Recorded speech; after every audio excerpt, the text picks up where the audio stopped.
জোর করে বিয়ে করলেই হয়ে গেল? আপনি জোর করে বিয়ে করুন, লাভ নেই। আমি এই বিয়ে মানব না। মানবি না? না, আবার বল। মানব না। কি মানবি না? বিয়ে। কি? শুনতে পাচ্ছি না, আবার বল। বিরক্তি চোখ মুখ কুঁচকে ফেলল রুমু। উজ্জ্বল ভাই ইদানিং বেশি বাড়াবাড়ি করছেন, শুধু বাড়াবাড়ি নয়, একটু বেশি বাড়াবাড়ি। পথে ঘাটে যেখানে পাচ্ছেন দাঁড় করিয়ে এটা ওটা প্রশ্ন করছেন, সেদিক হাজার খানেক নিষেধাজ্ঞা আরোপ করছেন। কলেজে ওঠার পর থেকে তো তার জীবনটা ফাগুনের রৌদ্র তাপের ন্যায় সব খাখা করে দিচ্ছেন। এসব কি মানা যায়? যে সম্পর্ক গড়ার আগে ভেঙে যায়, সেই সম্পর্ক নিয়ে এতটা ব্যাকুল হয়ে লাভ নেই। তাছাড়া উজ্জ্বল ভাইয়ের কিছু বদ অভ্যাস আর 10-12 জন মানুষের চোখে না পড়লেও রুমুর কাছে এসব ঠিকই ধরা পড়ে। ধরা পড়বে না কেন? রুমুর কাছে উজ্জ্বলের কোনো নকল মুখোশ নেই, সে যেমন ঠিক তেমনটা উপস্থাপন করে নিজেকে। রুমু, চুপ হয়ে গেলি কেন? উজ্জ্বল ভাই, বাড়ি যাব। চুপ। উজ্জ্বলের এক ধমকে কেঁপে উঠল রুমু, গলা শুকিয়ে গেল তৎক্ষণাৎ। মেয়েটার ভিত চাহনি উজ্জ্বল বুঝতে পারল। চটজলদি গ্লাস ভর্তি পানি নিয়ে মেয়েটার হাতে ধরিয়ে দিল। পানিটা শেষ করে কাজের কথা বলো ডার্লিং। ছি, এসব কি ধরনের ডাক? প্রেমের ডাক, বুঝতে পারছো না? এবার কিন্তু বাড়াবাড়ি হচ্ছে। উজ্জ্বল থেমে গেল, আশেপাশে নজর ঘুরিয়ে নিজের দু হাতের আদলে রুমুর নরম হাত পড়ল। প্লিজ জেদ করিস না, তুই আমার ইমোশন তো বছরের সাধনা। তুই আর আমি এক হলে আমাদের দুই পরিবার একত্র হবে। তোকে চাইছিস না আমাদের পরিবার এক হোক? উজ্জ্বলের হাত ছিটকে সরিয়ে দিল রুমু। রুমুর বড় ভাইয়া একবার যদি জানে উজ্জ্বলের সাথে তার যোগাযোগ আছে, তবে থাপড়ে থাপড়ে হাসপাতালে ফাটাবে। তাছাড়া উজ্জ্বল প্রচন্ড তেরা জেদি ছেলে, এমন ছেলেকে কোন মেয়ে স্বামী হিসেবে গ্রহণ করবে? বিয়ে আমি বাবার পছন্দের ছেলেকেই করব। সত্যি? সত্যি। তাহলে তোর গোপন প্রেমিক মাহমুদকে যে কথা দিয়েছিস, তুই নাকি তাকেই বিয়ে করবি? উজ্জ্বলের মুখ থেকে মাহমুদের কথা শুনে ভয়ে ঢোক গিলল মেয়েটা। যতবার যত ছেলের প্রেমের প্রস্তাবে রাজি হয়েছে, এই বেয়াদব উজ্জ্বল সবাইকে মেরে হাত পা ভেঙেছে। এসবের ভয়ে রুমু প্রকাশ্যে প্রেম করার সাহস করেনি। শেষ ভরসা মাহমুদ। কলেজে উঠে একটু আধটু পাখা সবারই গজায়, প্রেমের হাওয়া গায়ে লেগে যায়। বেচারি রুমুর ক্ষেত্রেও ব্যতিক্রম নয়। কথা বেরোচ্ছে না কেন ডার্লিং? বাড়ি যাব। যেতে দিব। বল ভালোবাসি। ভালোবাসি না। কাকে বাসিস? আপনাকে বলবো কেন? উজ্জ্বল বিরক্ত হয়ে গেল, রুমুর হাত চেপে কাছে টানলো। এত জেদ তোর? জেদ কি একা আপনার আছে, আর কারো নেই? না, নেই। তোর জেদ আছে, এতেই আমি খুশি। সৈয়দ উজ্জ্বল হাসানের বউ যে হবে, তার তো জেদ থাকতেই হবে। জেদ করবি, আমি তোর গাল চেপে দেবো, আদর করব, মান ভাঙাবো। ডার্লিং, রাজি হয়ে যায়, আর থাকা যায় না। হঠাৎ দরজায় করাঘাতে কেঁপে উঠল রুমু। সেই সাথে সতর্ক হলো উজ্জ্বল। বাইরে থেকে শোনা যাচ্ছে তার বন্ধু সিয়ামের গলা। ছেলেটা এখন তার প্রেম আলোচনায় বাধা দিচ্ছে কেন? অবশ্য ডার্লিংটাকে বোঝাচ্ছে উজ্জ্বল তাকে ছাড়া কতটা বেসামাল, অথচ বন্ধু বুঝেও বিরক্ত করছে। উজ্জ্বল উঠে দাঁড়ালো, চট জলদি দরজা খুলে দরজা ঠেসে দাঁড়ালো। সিয়ামের দিকে তাকিয়ে কড়া গলায় বলে, কি সমস্যা সিয়াম? তুই এতক্ষণ রুমে কি করছিস? ভাই আল্লাহর হস্তে বের হ, আম্মা এসে যাবে। তোর ভাবির সাথে মিটিং করছে। এখন মেনেছে কিছু? একদমই না, আশ্চর্য। ছোট থেকে বড় করেছে চকলেটের লোভ দেখিয়ে, এখন বড় হয়েছে আদর্শ হক প্রেমের লোভ দেখিয়েও হে মেয়েকে মানাতে পারছি না। কিছু কর ভাই, দম বন্ধ হয়ে মরে যাব। তোর ভাবির চোখ ইদানিং অন্যদিকে যাচ্ছে। এত হতাশ কেন হচ্ছিস? নতুন নতুন কলেজে উঠলে যে রঙিন হাওয়া গায়ে লাগে বুঝিস না?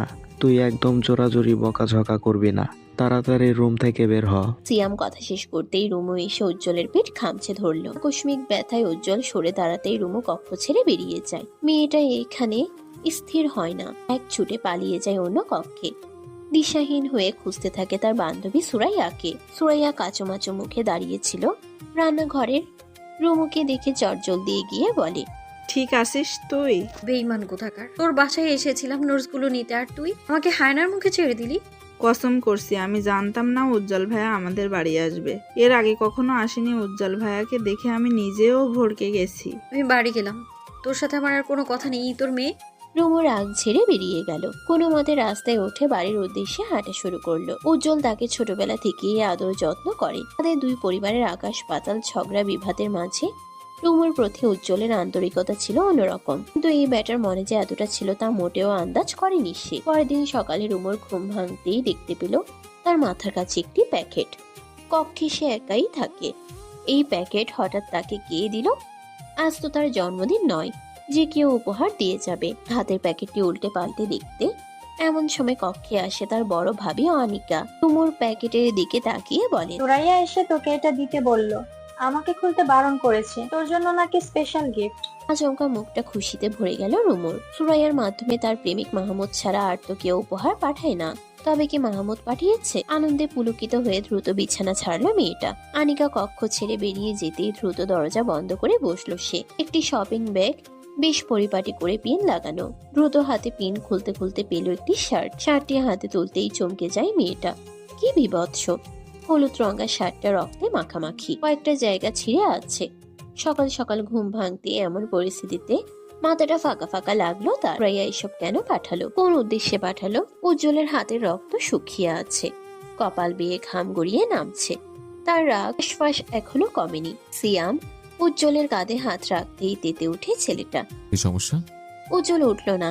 তার আশেপাশে থাকা বন্ধুরা সবাই একে অন্যের উপর নজর বুলালো। দীপু বিরক্ত হয়ে বলল, উজ্জ্বল, তোকে বলেছিলাম আমরা মারি শালাকে একদম চটকে দেব, তুই একা কেন মারলি?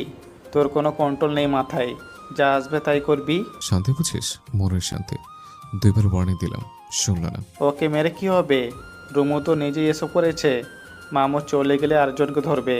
আশ্চর্য, ওর বড় ভাই কি এসব দেখে না, নাকি বোনের খেয়াল রাখে না? উজ্জ্বল কিছু বলল না। দ্রুত উঠে গিয়ে ওয়াশরুমে গেল। সেই সাথে ডাকলো দীপুকে। রোজটা পুরোটা খোল। পুরোটা খুলে কি হবে? ঢেলে দে আমার হাতে। এটা একদম নতুন, গতকাল এনেছি। অপচয় করে না দোস্ত। আমার যদি দেখে হ্যান্ড ওয়াশ গায়েব, আমাকে উড়ে ছুঁড়ে মারবে। উজ্জ্বল প্রচন্ড বিরক্ত হলো। নিজ হাতে বোতলটি খুলে ঢেলে দিল, সবটা নিজের হাতে। যেন কত বছরে লেগে থাকা ময়লা সে সাফ করছে। ধোয়া শেষে মুখে ক্রমশ পানি ছিটা দিল উজ্জ্বল। অস্বস্তি ছড়িয়ে কিছুটা স্বস্তি পেল শরীরে। আয়নায় নিজেকে একবার পরখ করে ক্ষুব্ধ হাসলো সে। আমাকে প্রজ্বলিত করে তুমি এড়িয়ে যাচ্ছ? বোকামে। এই উজ্জ্বলের বদৌলতে তোমার জীবন উজ্জ্বলের আলোয় ভরে যাবে। তোমার জীবনে উজ্জ্বল আছে তো আলো আছে, উজ্জ্বল নেই তো আলো নেই। রাতে চুপচাপ ছাদে বসে রুমু। প্রচন্ড ভ্যাপসা গরম পড়ছে। ইলেকট্রিসিটি ইদানিং বেকায়দায় ফেলছে সবাইকে। এই আছে তো এই নেই। গরমে জনজীবন অস্থির। সকাল থেকে মাথায় দুশ্চিন্তা ঘুরছে রুমুর। মাহমুদের খোঁজ তার নেওয়া হয়েছে। তাকে যে উজ্জ্বল পিঠিয়েছে তার আর বুঝতে বাকি নেই। হঠাৎ আবছা আলোয় মানব অস্তিত্ব টের পেতেই ভয়ে কুকড়ে যায় রুমু। এই মুহূর্তে ছাদে কেউ থাকার কথা নয়, থাকলেও নিশ্চয়ই সিঁড়ি দিয়ে উঠবে। কিন্তু অস্তিত্বের দেখা মিলল ছাদের এক কোনায়। সে চাঁদের আলোয় বাড়তি লাইট আনার প্রয়োজন বোধ করেনি, কিন্তু এখন তো পড়েছে মহা বেকায়দায়। কাপা কাপা গলায় সে বলে, কে? অপর পাশ থেকে কোনো সারা শব্দ পাওয়া গেল না। ভয় বাড়ল মেয়েটার। দোয়া দরুদ পরে পিট পিট পায়ে এগিয়ে যায় সিঁড়ি ঘরের দিকে। সে যতবার পা বাড়াচ্ছে মানব ছায়াও তার দিকে এগিয়ে আসছে। দ্রুত পায়ে সিঁড়িতে পা ফেলতেই আচমকা অজ্ঞাত কেউ চেপে ধরলো তাকে। টেনে হিঁচড়ে নিয়ে গেল ছাদের অন্য পাশে। খলবলিয়েও মেয়েটা নিজেকে ছাড়াতে ব্যর্থ। বলিষ্ঠ দেহের আদলে ক্রমশ গুটিয়ে যাচ্ছিল রুমু। অনেকক্ষণ যাবৎ মোছড়ামুছড়ি করেও নিজেকে ছাড়াতে ব্যর্থ। পুরুষালে শক্ত হাতটা মুখ চেপে রাখাতে দমটাও আজ নিমিষেই ফুরিয়ে যাবে যেন। রুমুর মোছড়ামুছড়ি সহ্য করতে পারল না অজ্ঞাত ব্যক্তিটি। পিঠ চেপে শূন্যে তুলতে ভয় দ্বিগুণ বাড়ল রুমুর। মেয়েটা এবার নিজেকে বাঁচাতে দেহের সব শক্তি দিয়ে কামড় বসালো অজ্ঞাত ব্যক্তির হাতে। তীব্র ব্যথায় মুহূর্তেই বিবশ করে দিল অজ্ঞাত ব্যক্তির হাত। ব্যথার দাপটে হাত ছাকি দিতে কোল থেকে ধপাস করে নিচে পড়ল রুমু। কিরে, এগুলো তোর দাঁত নাকি ব্লেড? পরিচিত কণ্ঠে চমকে মাথা তুলে তাকালো রুমু। আরে, এ তো উজ্জ্বল ভাই। উনি এখানে কি করছেন? এতটা দুঃসাহস দেখিয়ে এখানে কেন আসলেন? মেয়েটা অবাক চাহনি নিক্ষেপ করে বলে, উজ্জ্বল ভাই আপনি? আগে বল, তোর দাঁতের এত ধার কেন? আরেকটু হলে আমার হাতের মাংসপিণ্ড তোর মুখে চলে যেত। বুঝতে পেরেছি, বেশ ভালো করেই বুঝতে পেরেছি। বিয়ের পর আমাদের হসপিটালে বেরিয়ে রোমান্স করতে হবে। বলা তো যায় না কখন কি হয়। চোখ পাকিয়ে উজ্জ্বলের দিকে তাকালো রুমু। এই লোকটা অসভ্য, বেয়াদব, মেয়াধীন মস্তিষ্কের লোক। কি বলে কি করে নিজেও জানে না। আপনি এই ছাদে কি করছেন? আব্বা ভাইয়া দেখলে আপনার সাথে ঠিক কি হবে আপনি ভাবতেও পারছেন না। ভাবতেও চাইছি না ডার্লিং। আমি এবার সিদ্ধান্ত নিয়েছি, চাচুর কাছে গিয়ে আমি আপনার নামে বিচার দিব। এসব আর মানা যাচ্ছে না। তোর চাচ্চুকে আমি ভয় পাই? তাহলে বলুন আপনি কাকে ভয় পান, আমি তার কাছেই যাব। উজ্জ্বল শব্দ করে হাসতে গিয়েও থেমে গেল। হাঁটু ভেঙে বসলো রুমুর মুখোমুখি। মেয়েটার হাত পা পরক করে বলে, কোথায় ব্যথা পেয়েছিস? বলবো না, আপনার সাথে আমার জরুরি কথা আছে। বলে ফেল। মাহমুদকে মেরেছেন কেন? এসব কথা এখানে বলতে আসিনি আমি। উজ্জ্বল ভাই এবার কিন্তু একটু বেশি বাড়াবাড়ি হয়ে যাচ্ছে। ছেলেটাকে একদম হসপিটালে শুয়ে দিলেন। ওর শার্ট দেখে আটকে উঠেছিলাম আমি। আপনি কি মানুষ? ওর ডিম দুটো ভেঙে দিলে বেশি শান্তি পেতাম। ডিম? কিসের ডিম? মাহমুদের ডিম মানে? উজ্জ্বল নিঃশব্দে হাসে। রুমুর প্রশ্নবিদ্ধ চাহনি তাকে বেশ মজা দিচ্ছে। তোকে বলেছি না প্রেম করিস না, তুই তো আমার বউ হবি, তাহলে কেন এই পাতে উপাতে মুখ দিচ্ছিস? আগের দিন বাঘে খাইছে, আপনি জানেন না? জানতে চাই না। সৈয়দ উজ্জ্বল আনিস এক কথার ছেলে। তোর আব্বাকে যখন শ্বশুর ডেকেছে তখন পার্মানেন্ট তোকে বানিয়ে ছাড়বো, এ আমি বলে দিলাম। আপনার কথা আপনার কাছেই রাখুন। এখানে কি করে আসলেন উজ্জ্বল ভাই? তোর বাড়ির আম গাছ আর আমার বাড়ির আম গাছে প্রেম করছে জানিস? তারা দুজনের মাঝে ডালপালা ছড়িয়ে দিব্যি প্রেম করছে, সেই গাছ বেয়ে এসেছে। ভাইয়া বলেছে আপনাদের গাছের ডাল কেটে দেবে। আপনাদের গাছ কেন এলো আমাদের সীমানায়? তোর ভাই আর তোর মা দুজনের মনে হিংসে ভরা, বুঝলি? না হলে গাছের সাথে কি এমন করে? অবলা গাছের কি দোষ? রুমু চুপসে যায়।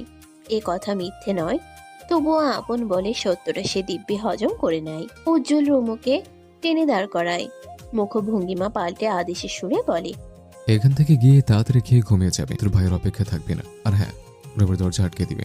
কেন? কেন বলেছি সেটা তো না বুঝলেও চলবে, তবে যা বলছি তাই করবে। যদি না করি? তবে একটা জ্বর দিক সেদিক হবে না, একদম গালের উপর দিয়ে যাবে। কি উজ্জ্বল ভাই, আপনি আমায় মারবেন? আমি কেন মারবো? তোকে মারার লোকের অভাব আছে নাকি? যে গালে এখনো চুমু খেতে পারেনি সে গালে মারবো, এটা আমি স্বপ্নেও ভাবতে পারি না। খালি আপনার বাজে কথা।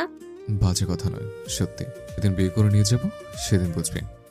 কত বছর হয়ে গেল তুই আমাদের ঘরে যাস না। তোর ছোট দুই পায়ের দৌড়ঝাঁপ আমরা সবাই মিস করি। আমার রুমে ঢুকে যে বই ছিঁড়তে মনে আছে? কতবার মারতে গিয়েও মারেনি। তোকে মারলে আমি নিজেই শান্তি পাবো না। অতীতের ধুলো জমা স্মৃতি আবার স্মরণে আসতেই মুখটা গোমরা হয় রুমুর। কত সুন্দর ছিল সেই দিনগুলো। সৈয়দ বাড়ি জুড়ে ছিল হাসি, আনন্দ, মাতামাতি। সেই সময়টাতে সুখের পাশাপাশি দুঃখটাও ভাগ করে নিত সকলে। অথচ কাল বৈশাখীর ন্যায় মানুষ্য ঝরে সৈয়দ বাড়ির মাঝ উঠানে দেয়াল গড়ে তোলে। আর স্বেচ্ছায় মুখ দেখা দেখি করেনি দুই ভাই, মানে সৈয়দ বাড়ির কর্তারা। এত বছরের ঝামেলাকে স্মরণে রেখেও উজ্জ্বল রুমুকে পাওয়ার অদম্য মনোবলে দিন গুনে। এক ছটাক শীতল বাতাসে ভাবনার দুয়ার থেকে বেরিয়ে আসে রুমু। উজ্জ্বল তার দিকে কেমন করে তাকিয়ে আছে। যত দিন যাচ্ছে ততই উজ্জ্বলের পাগলামো বাড়ছে। রুমু, কাল থেকে মাহমুদের সাথে কোনো যোগাযোগ করবি না। ওর শুধু মেরে রক্তাক্ত করেছে, পরের বার হাত পা ভাঙবো, এই কথা দিলাম। আপনার এসব করে কি হবে? ঠিকই আমি আব্বার পছন্দের ছেলেকে বিয়ে করব। তোর বাপের পছন্দের ছেলে আমি, জানিস না? ছোটবেলা আমাকে মেয়ে জামাই বলে ডাকতো, সেই ডাক আমি কিছুতেই বিফলে যেতে দেব না। দেখা যাক। ছাদে অন্ধকার মারিয়ে বিদ্যুতের দেখা মিলল। চারদিকে আলোকিত হতে সতর্ক হলো রুমু। উজ্জ্বল ভাই এখান থেকে যান, কেউ দেখে ফেললে কেলেঙ্কারি হয়ে যাবে। ভাইয়া ওত পেতে আছে, কখন সুযোগ পাবে আর আপনাকে মারবে। এই উজ্জ্বলকে মারার মতো সাহস তোর ভাইয়ের হয়নি। চলে যাব, একটা চুমু দে। অসভ্য। অসভ্যের বউ। উফ। উফ। উজ্জ্বল ভাই। রুমু বউ। উজ্জ্বলের দিকে সরু চোখে তাকিয়ে রয় মেয়েটা। এই ছেলে দিন দিন একটু বেশিই জ্বালাচ্ছে। এভাবে তাকায় না ডার্লিং, বুকে লাগে। যাবেন আপনি? রুমু, দে একটা চুমু। আমার নামের মান সম্মান ঘেটে ঘ করে দিচ্ছেন আপনি। রুমুর রাগান্বিত মুখটা দেখতেই উজ্জ্বল হাসে। ও তো রুমুকে হ্যাচকা টেনে কপালে একটা চুমু খায়। মেয়েটা অবাক হয়, রাগ দেখিয়ে কিছু বলার আগে উজ্জ্বল ছাদ পেরিয়ে গাছে উঠে যায়। উজ্জ্বলের কথায় আজ পাত্তা দিল না রুমু। তাকে বলেছিল রুমের দরজা বন্ধ করে যেন ঘুমিয়ে থাকে, অথচ মেয়েটা বসার ঘরে ভাবিকে নিয়ে টিভি দেখছে। এখন রাত প্রায় 11টা। কলিং বেল বাজতেই দরজা খুলে দেয় রুমুর ভাবি আনিকা। তোমরা ভাই বোন দুইজন। বড় ভাই রাশেদ বয়স 30-এর কোটায় পৌঁছে গেছে। আবার ব্যবসা দেখাশোনা এবং কিভাবে আরো উন্নত করা যায় সেই প্রয়াসে মত্ত থাকে ছেলেটা। বসার ঘরে এসে রুমুকে দেখতে পেয়ে সরু চোখে তাকালো রাশেদ। হাতের সিলভার রঙের ঘড়িটা খুলে দিল আনিকার হাতে। রিমোটের সাহায্যে টিভি অফ করে রুমুর মুখোমুখি বসলো সে। তোর পড়া নেই রমু? পড়া শেষ। তাহা মিথ্যা কথা অনায়াসে বলে ফেললো মেয়েটা। সন্ধ্যার পর সে আজ পড়তে বসেনি। আনিকা আর চোখে তাকালো। সে জানে রুমু আজকে পড়তে বসেনি। কি সত্য কথা রাশেদ জানলে বেজায় রেগে যাবে। রমু, তোর ফোনটা কোথায়? কলিজায় মোচড় দিল মেয়েটার। ভাইয়া কখনো ফোন এভাবে চায় না, তবে আজ কেন? কেন ভাইয়া? কৈফিয়ত দেওয়া লাগবে তোকে। তুই যে কি করছিস, কি ভেবেছিস আমি খবর পাবো না?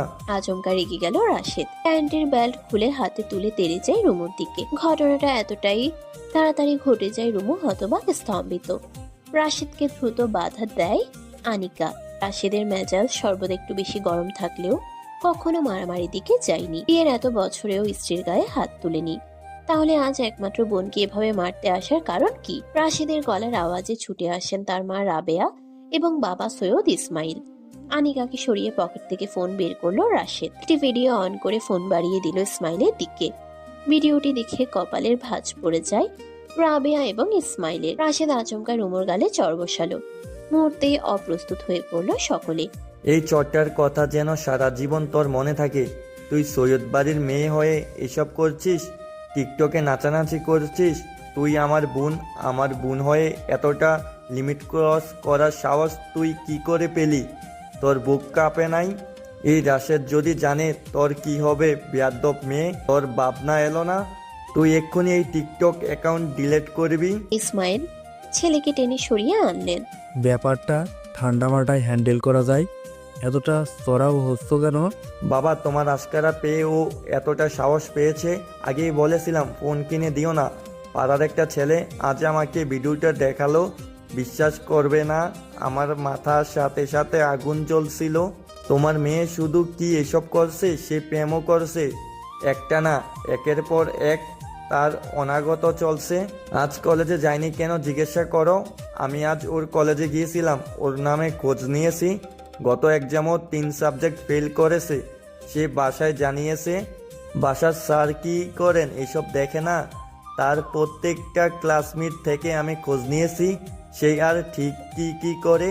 রাশেদ থামলো। ভয়ে কাঁপতে কাঁপতে হিচকি উঠে গেছে রুমু। আম গালে কেউ যেন বড় পাথর নিক্ষেপ করেছে। নিজেকে সামলে নেওয়ার আগে এবার খেপে গেলেন রাবেয়া। পাম গালে পাল্টা চড় পড়লে ছিটকে পড়লো সোফায়। আনিকা দ্রুত শাশুড়িকে বাধা দিল।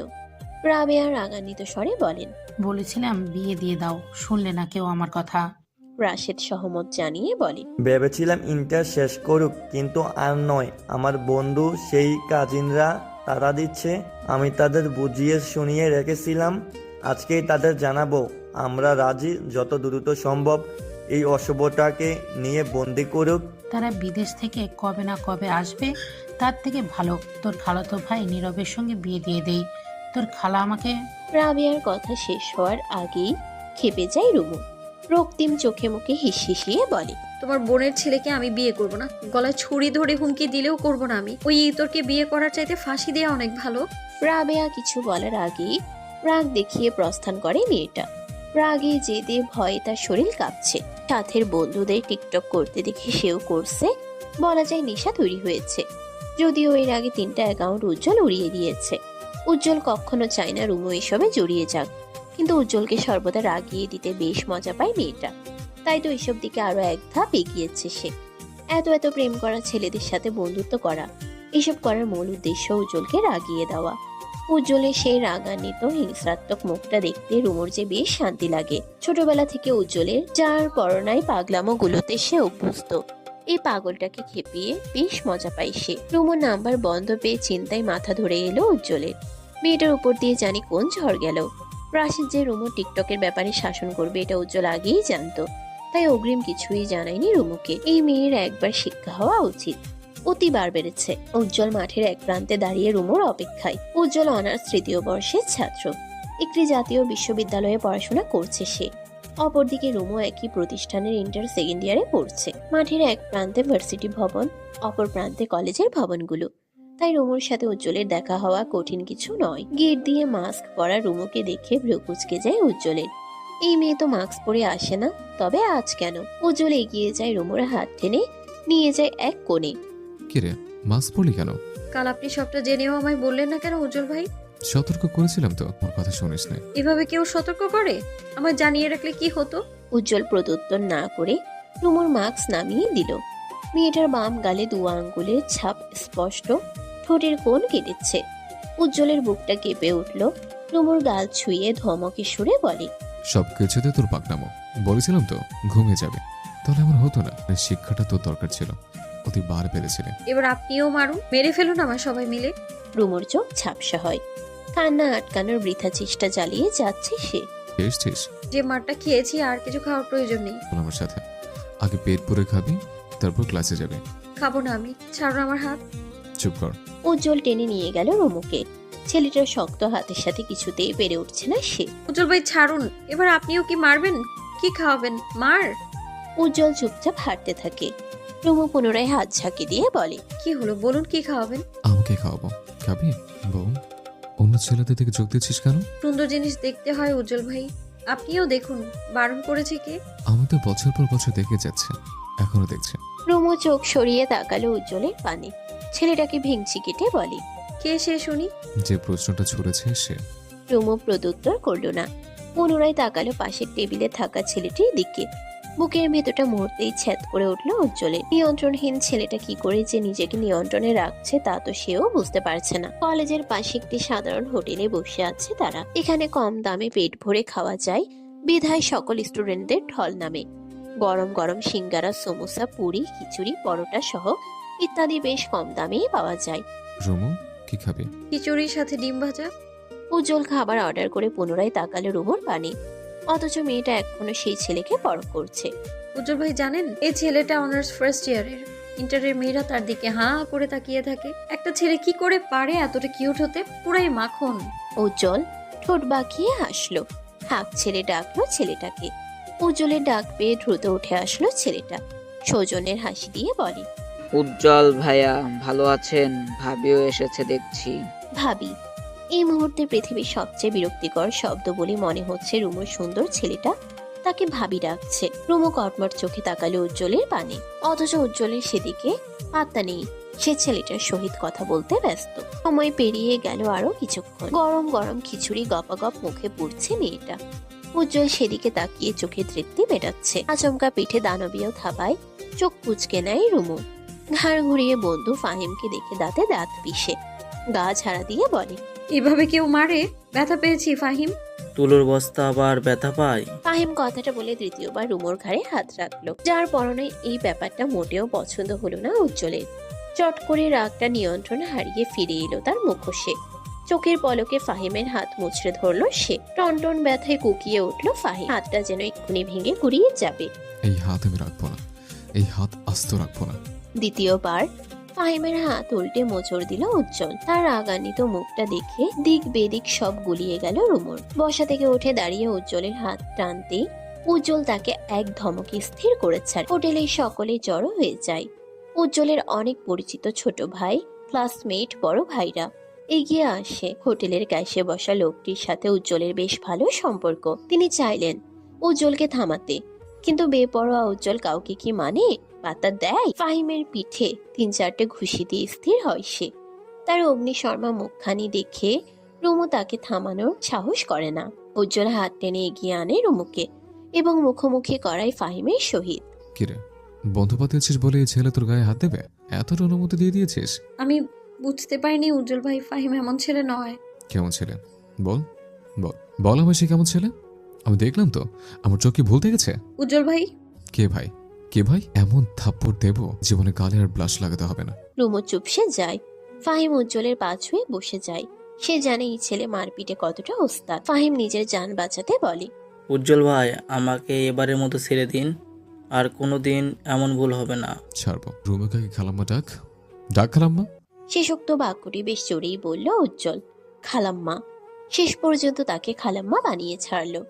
রুমু চোখ মুখ খিচে উজ্জ্বলের পানে তাকাতেই উজ্জ্বল চোখ রাঙায়। ফাহিম নিজেকে ছাড়াতে রুমুকে উদ্দেশ্য করে বলে, খালাম্মা। শীতল হয় উত্তপ্ত রক্তকণা, টকবগে মস্তিষ্ক স্থির হয় মুহূর্তেই। শুধু রুমু নয়, কোনো মেয়ের গায়ে যদি এভাবে হাত দিস, হাতটা ভেঙে দেবো। 10 মিনিটে যেমন হোটেলের পরিবেশ পাল্টে যায়, ঠিক তেমনই 10 সেকেন্ডে পুনরায় পাল্টে যায়, যে যার কাজে ব্যস্ত হয়। রুমুর গলা দিয়ে খাবার নামার পরিস্থিতি নেই, অথচ উজ্জ্বল জেদ ধরে বসে আছে যে করে হোক তাকে খাবারটা শেষ করতেই হবে। কি হলো? এইটুক খিচুড়ি শেষ করতে কতক্ষণ লাগে? খাবো না, প্লিজ এখান থেকে চলুন। আমার কথা বলে আদর করে খাওয়াতে হবে? আয় কোলে বস, গাল চটকে দিই, আদর করে খাইয়ে দেবো। না থাক, বিয়ের পর করা যাবে, এখন বরং নিজ হাতে খা। আপনার কি লজ্জা শরম নেই? ছোট বোন হই আমি, বুঝলেন? তুই আমার হবু বউ, বুঝলি? আপনার মতো ছেলের কাছে কে মেয়ে বিয়ে দিবে? তাই নাকি?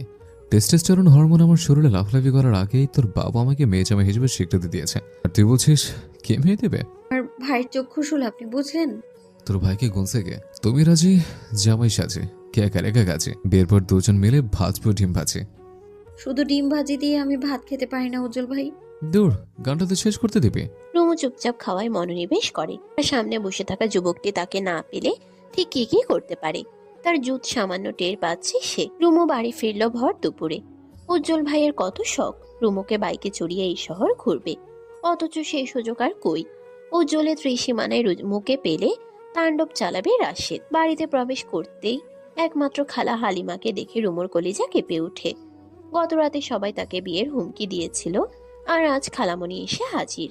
নিশ্চয়ই মামাতো ভাইও এসেছে। এই বেয়াদবটার মুখোমুখি হতে চায় না সে। রুমু নিঃশব্দে প্রবেশ করলো ঘরে।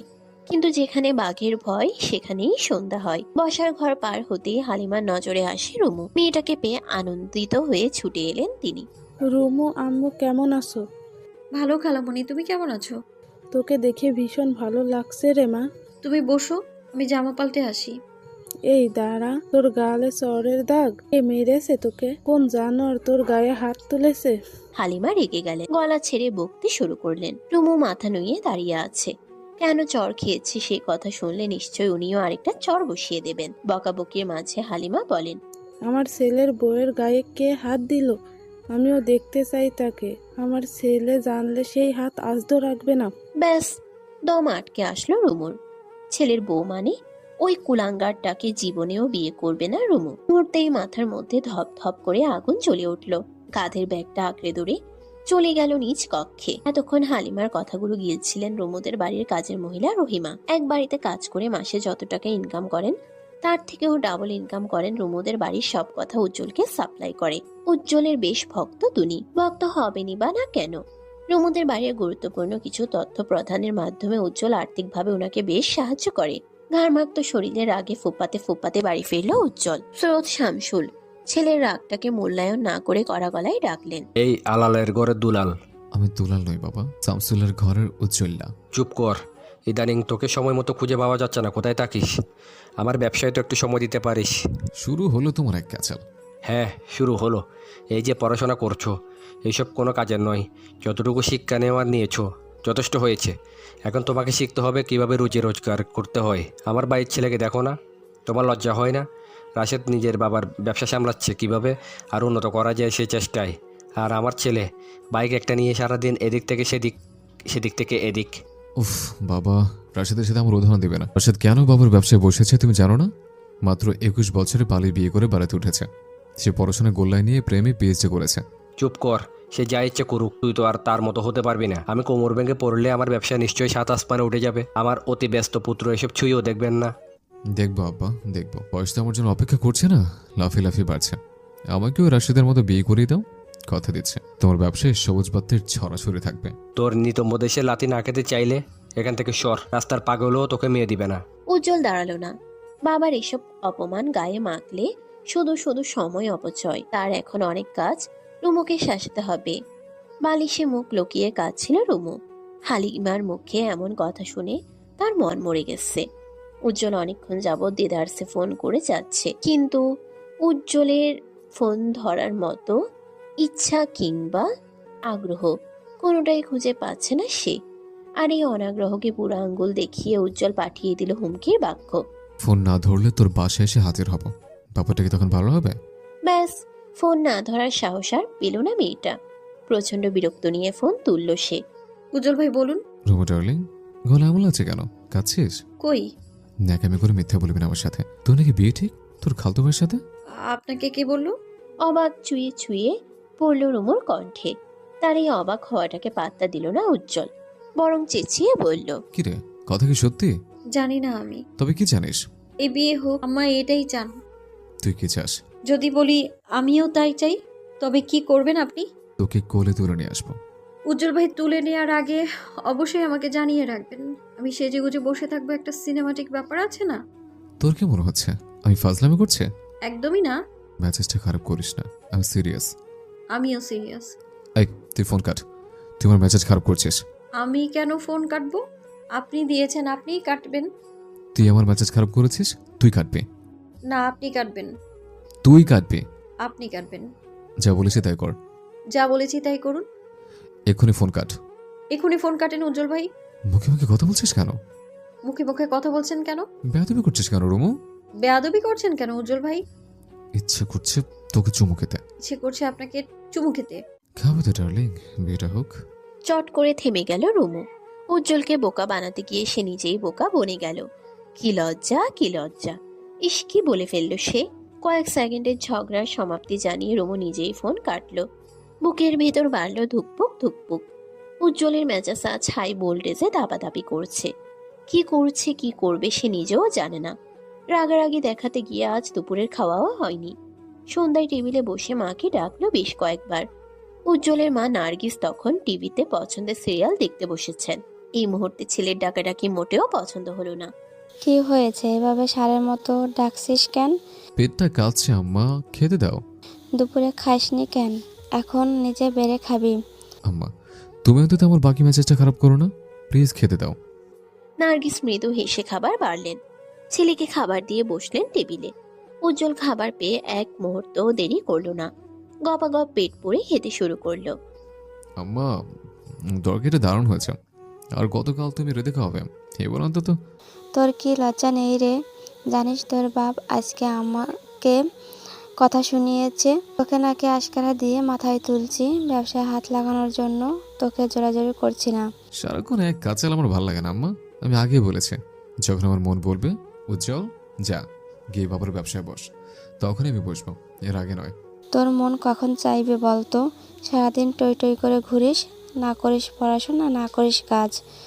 আমি পড়তে চাইনি, তোমাদের অতি চালাকির কারণে আমার যে দশা। ঢাকা বিশ্ববিদ্যালয়ে চান্স পেয়ে দেখিয়েছে, অথচ তোমরা আমাকে পড়তেই দিলে না। তোর যা মেজাজ, ঢাকা গিয়ে তুই যে কি করবি আমরা কি জানি না ভেবেছিস? খারাপ ছেলেদের সঙ্গ পেয়ে আরো খারাপ হবি। তোমাদের বারবার এক কথা, ঢাকায় গিয়ে আমি বিগড়ে যাব, যে খারাপ হওয়ার সে এমনি হয়। বাদ দাও, তোমাকে বুঝিয়ে লাভ নেই। জরুরি কথা শোনো, যে কোনো সময় বনিয়ে হাজির হব। সে কি কথা? কে সে হতভাগী মেয়ে যে কিনা তোকে বিয়ে করবে? এভাবে বলছো কেন আম্মা? অপমান করতে একটু রহস্যই করো, যাকে করব বলেছি তাকেই করব। নার্গিস বুঝতে পারলেন উজ্জ্বল কার কথা বুঝিয়েছেন। রুমুকে নিয়ে উজ্জ্বলের পাগলামি শেষ নেই, কিন্তু এই পাগলামি বিয়ে পর্যন্ত গড়ালে পুনরায় সৈয়দ বাড়িতে তাণ্ডব চলবে। নার্গিস সতর্ক হয়ে বলেন, খবরদার উজ্জ্বল, ঝামেলা বাড়বে। এসব করিস না বাপ, রুমিকে ছাড়া যাকে ইচ্ছে বিয়ে কর, আমি বাদ সাজবো না। কিন্তু আমার যে রুমুকেই লাগবে। রাতে পারিবারিকভাবে একটি বৈঠক বসলো। রুমুর বিয়ের কথা তুলতেই রুমুর মা তার খালা হালিমাকে জানিয়ে এ বাড়িতে আনেন। তার উদ্দেশ্য যে করে হোক বোনের ছেলের কাছেই একমাত্র মেয়ে বিয়ে দিবেন। যদিও এতে রাশেদ অল্প স্বল্প রাজি, বাকিটা সিদ্ধান্ত সৈয়দ ইসমাইল নেবেন।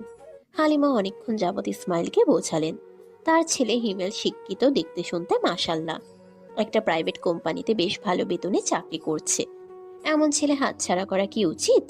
তাছাড়া অপরিচিত কারো ঘরে মেয়ে না পাঠিয়ে আত্মীয় স্বজনের মধ্যে সম্পর্ক গড়লে ভালো হয়। এত এত প্রশংসার বাক্যে পাশ থেকে মশলা ঢেলেছেন রাবেয়া, অথচ সৈয়দ ইসমাইল মুখটা পানসে করে তাকিয়ে আছেন টিভির স্ক্রিনে।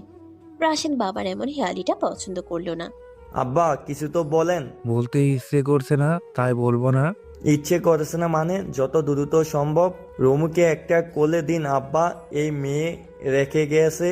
তোর বন্ধু যে কাজিনরা প্রস্তাব দিয়েছিল তাদের কি খবর? আগামী সপ্তাহে তারা আসবে। ছেলেটা নাকি এবার বিয়ে করেই যাবে, শুনলাম বিয়ের পর বউকে নেয়ার সকল প্রসেস শুরু করে দিবে। ওদের সাথে যোগাযোগ কর। রাবেয়ার মুখটা পাংশুটে হয়ে গেল, আশাহত গলায় বললেন, আমার বোন যে আবদার নিয়ে এলো, তোমার কি গায়ে লাগলো না? আমি আগেই বলেছিলাম মেয়ের বিয়ে আমি যেখানেই চাই সেখানেই হবে। রাবেয়া রেগে গেলেন, বসা থেকে উঠে দাঁড়িয়ে কড়া গলায় বললেন, শুনুন রাশেদের আব্বা, আমি আমার বোনকে কথা দিয়েছি তার ঘরেই মেয়ে পাঠাবো, এই কথার খেলাপ আমি করতে পারি না। আমিও তো আমার ভাইকে কথা দিয়েছিলাম উজ্জ্বলের সাথেই রুমুর বিয়ে হবে। ওরা যখন ছোট ছিল সেই ছোট থেকে এমনটাই বলে এসেছে, সেই কথা তুমিও জানো। কি বললে তুমি? ওই লোভীদের ঘরে তুমি মেয়ে বিয়ে দিতে চাইছো? এত ঝামেলার পরেও তোমার শিক্ষা হয়নি? খবরদার সিসিয়ে কথা বলবে না। তোমার মেয়ে আলী ঝগড়ার জন্য আজ সৈয়দ বাড়ির ভাগ হয়েছে। আমার দোষ? আমি? রাবেয়া হাওমাও করে কেঁদে উঠলেন। বোনকে শান্ত করতে হালিমা এগিয়ে গেলেও লাভের লাভ কিছুই হলো না। কাচের জিনিসপত্র ভেঙে চারিদিকে ছড়িয়ে পড়লো দিক বেদিক। রাশেদ উঠে গিয়ে মাকে শান্ত করলো। রাবেয়া স্বামীর দিকে ছুড়ে দিলেন গাদা গাদা অভিযোগ। পর্দার আড়াল থেকে আসলো রুমু। আর যাই হোক, সে কখনো হিমেল নামক বেয়াদবটাকে বিয়ে করবে না। এই তো ছোটবেলার কথা, সবে উচ্চ মাধ্যমিকে ভর্তি হয়েছে সে। হিমেল ভাইয়ের অসৎ ছোঁয়াগুলো একটু আধটু বুঝতে পারলেও সে কিছুই কাউকে বলতে পারত না। সবাই ভাবতো হিমেল তাকে কত আদর করে। সেবার হিমেল তাকে মোবাইলে গেম খেলতে দিয়ে আচমকা তার বুকে হাত দেয়। হিমেলের দানবীয় হাতের ছোঁয়ায় রুমুর সারা দেহ আচমকা কেঁপে ওঠে। দ্রুত ফোন ছুঁড়ে ফেলে প্রস্থান নেয় মেয়েটা।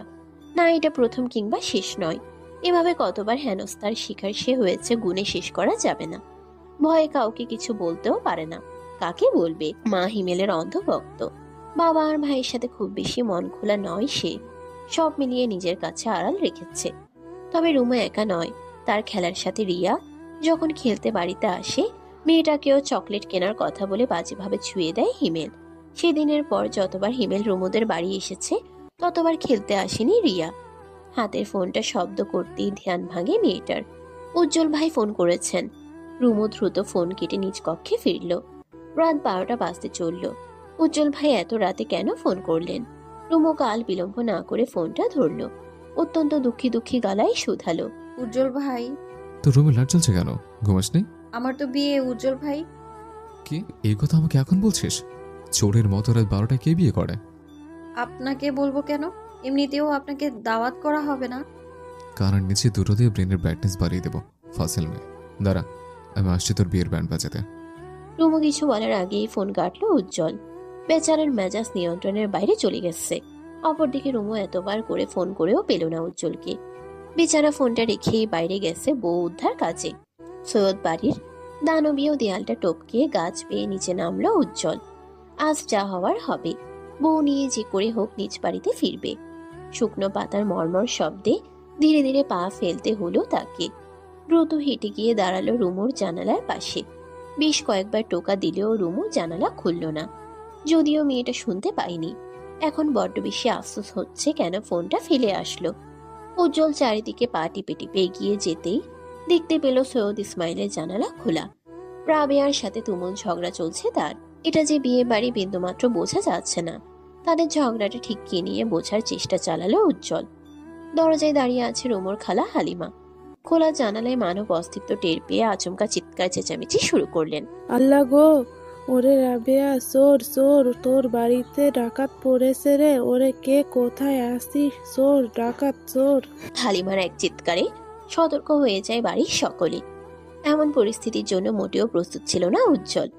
বেচারা বুদ্ধি খাটিয়ে দ্রুত দরজার সামনে গিয়ে বাইরে থেকে দরজা বন্ধ করে দেয়। তার উদ্দেশ্য কেউ যেন ঘর থেকে বের হতে না পারে। এই বাড়িতে রাশেদ যদি একবার তাকে দেখে ফেলে তবে কুরুক্ষেত্র হবে। একসাথে সকলে চিৎকার করা শুরু করলো। মুহূর্তেই বাড়ির পরিবেশ গরম হয়ে যায়। রাশেদ দা নিয়ে ছুটে আসে, কিন্তু বের হতে গিয়ে বুঝতে পারলো দরজা বাইরে থেকে আটকানো। উজ্জ্বল দ্রুত গাছে উঠে গেল, দেয়াল টপকে নিচে নামার চেষ্টা চালালো। এখনো সবার চিৎকার শোনা যাচ্ছে, চোর চোর চোর, কে কোথায় আছো? বাড়িতে চোর এসেছে। উজ্জ্বল মুখ বাঁকিয়ে আপনা আপনি বলে, আমি চোর, বউ চোর। সৈয়দ ইসমাইল আপনার বাড়ির মূল্যবান জিনিসটা কিন্তু এই উজ্জ্বল চুরি করবে, কথা দিলাম। মন্ত এলাকাবাসী মুহূর্তেই জেগে গেল। সবাই টর্চ হাতে নিয়ে বেরিয়ে পড়লো চোর খুঁজতে। সেই সাথে উজ্জ্বল নিজেও বের হয়েছে, শার্টের হাতা কনুইতে গুটিয়ে সবার সামনে গলা তুলে বলে, এই এলাকায় চোর, আমার এলাকায় চোর, তাও কিনা সৈয়দ বাড়িতে। শালা বেটা, তোকে পেলে মারতে মারতে সৈয়দ বাড়ির মেয়ের সাথে বিয়ে দিয়ে দিতাম।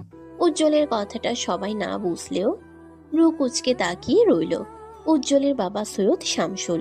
মনের সন্দেহ থেকে তিনি ভাবেন, তবে কি সেই চোরটা উজ্জ্বল? সৈয়দ বাড়ির অবিবাহিত মেয়ে রুমু, আর রুমুকে বিয়ে করতে উঠে পড়ে লেগেছে উজ্জ্বল। চোরের হদিস না পেয়ে সবাই যে যার মতো বাড়ি ফিরল। রুমু জানে এই চোরটা কে। উজ্জ্বল ভাই ছাড়া আর কেউ হতেই পারে না।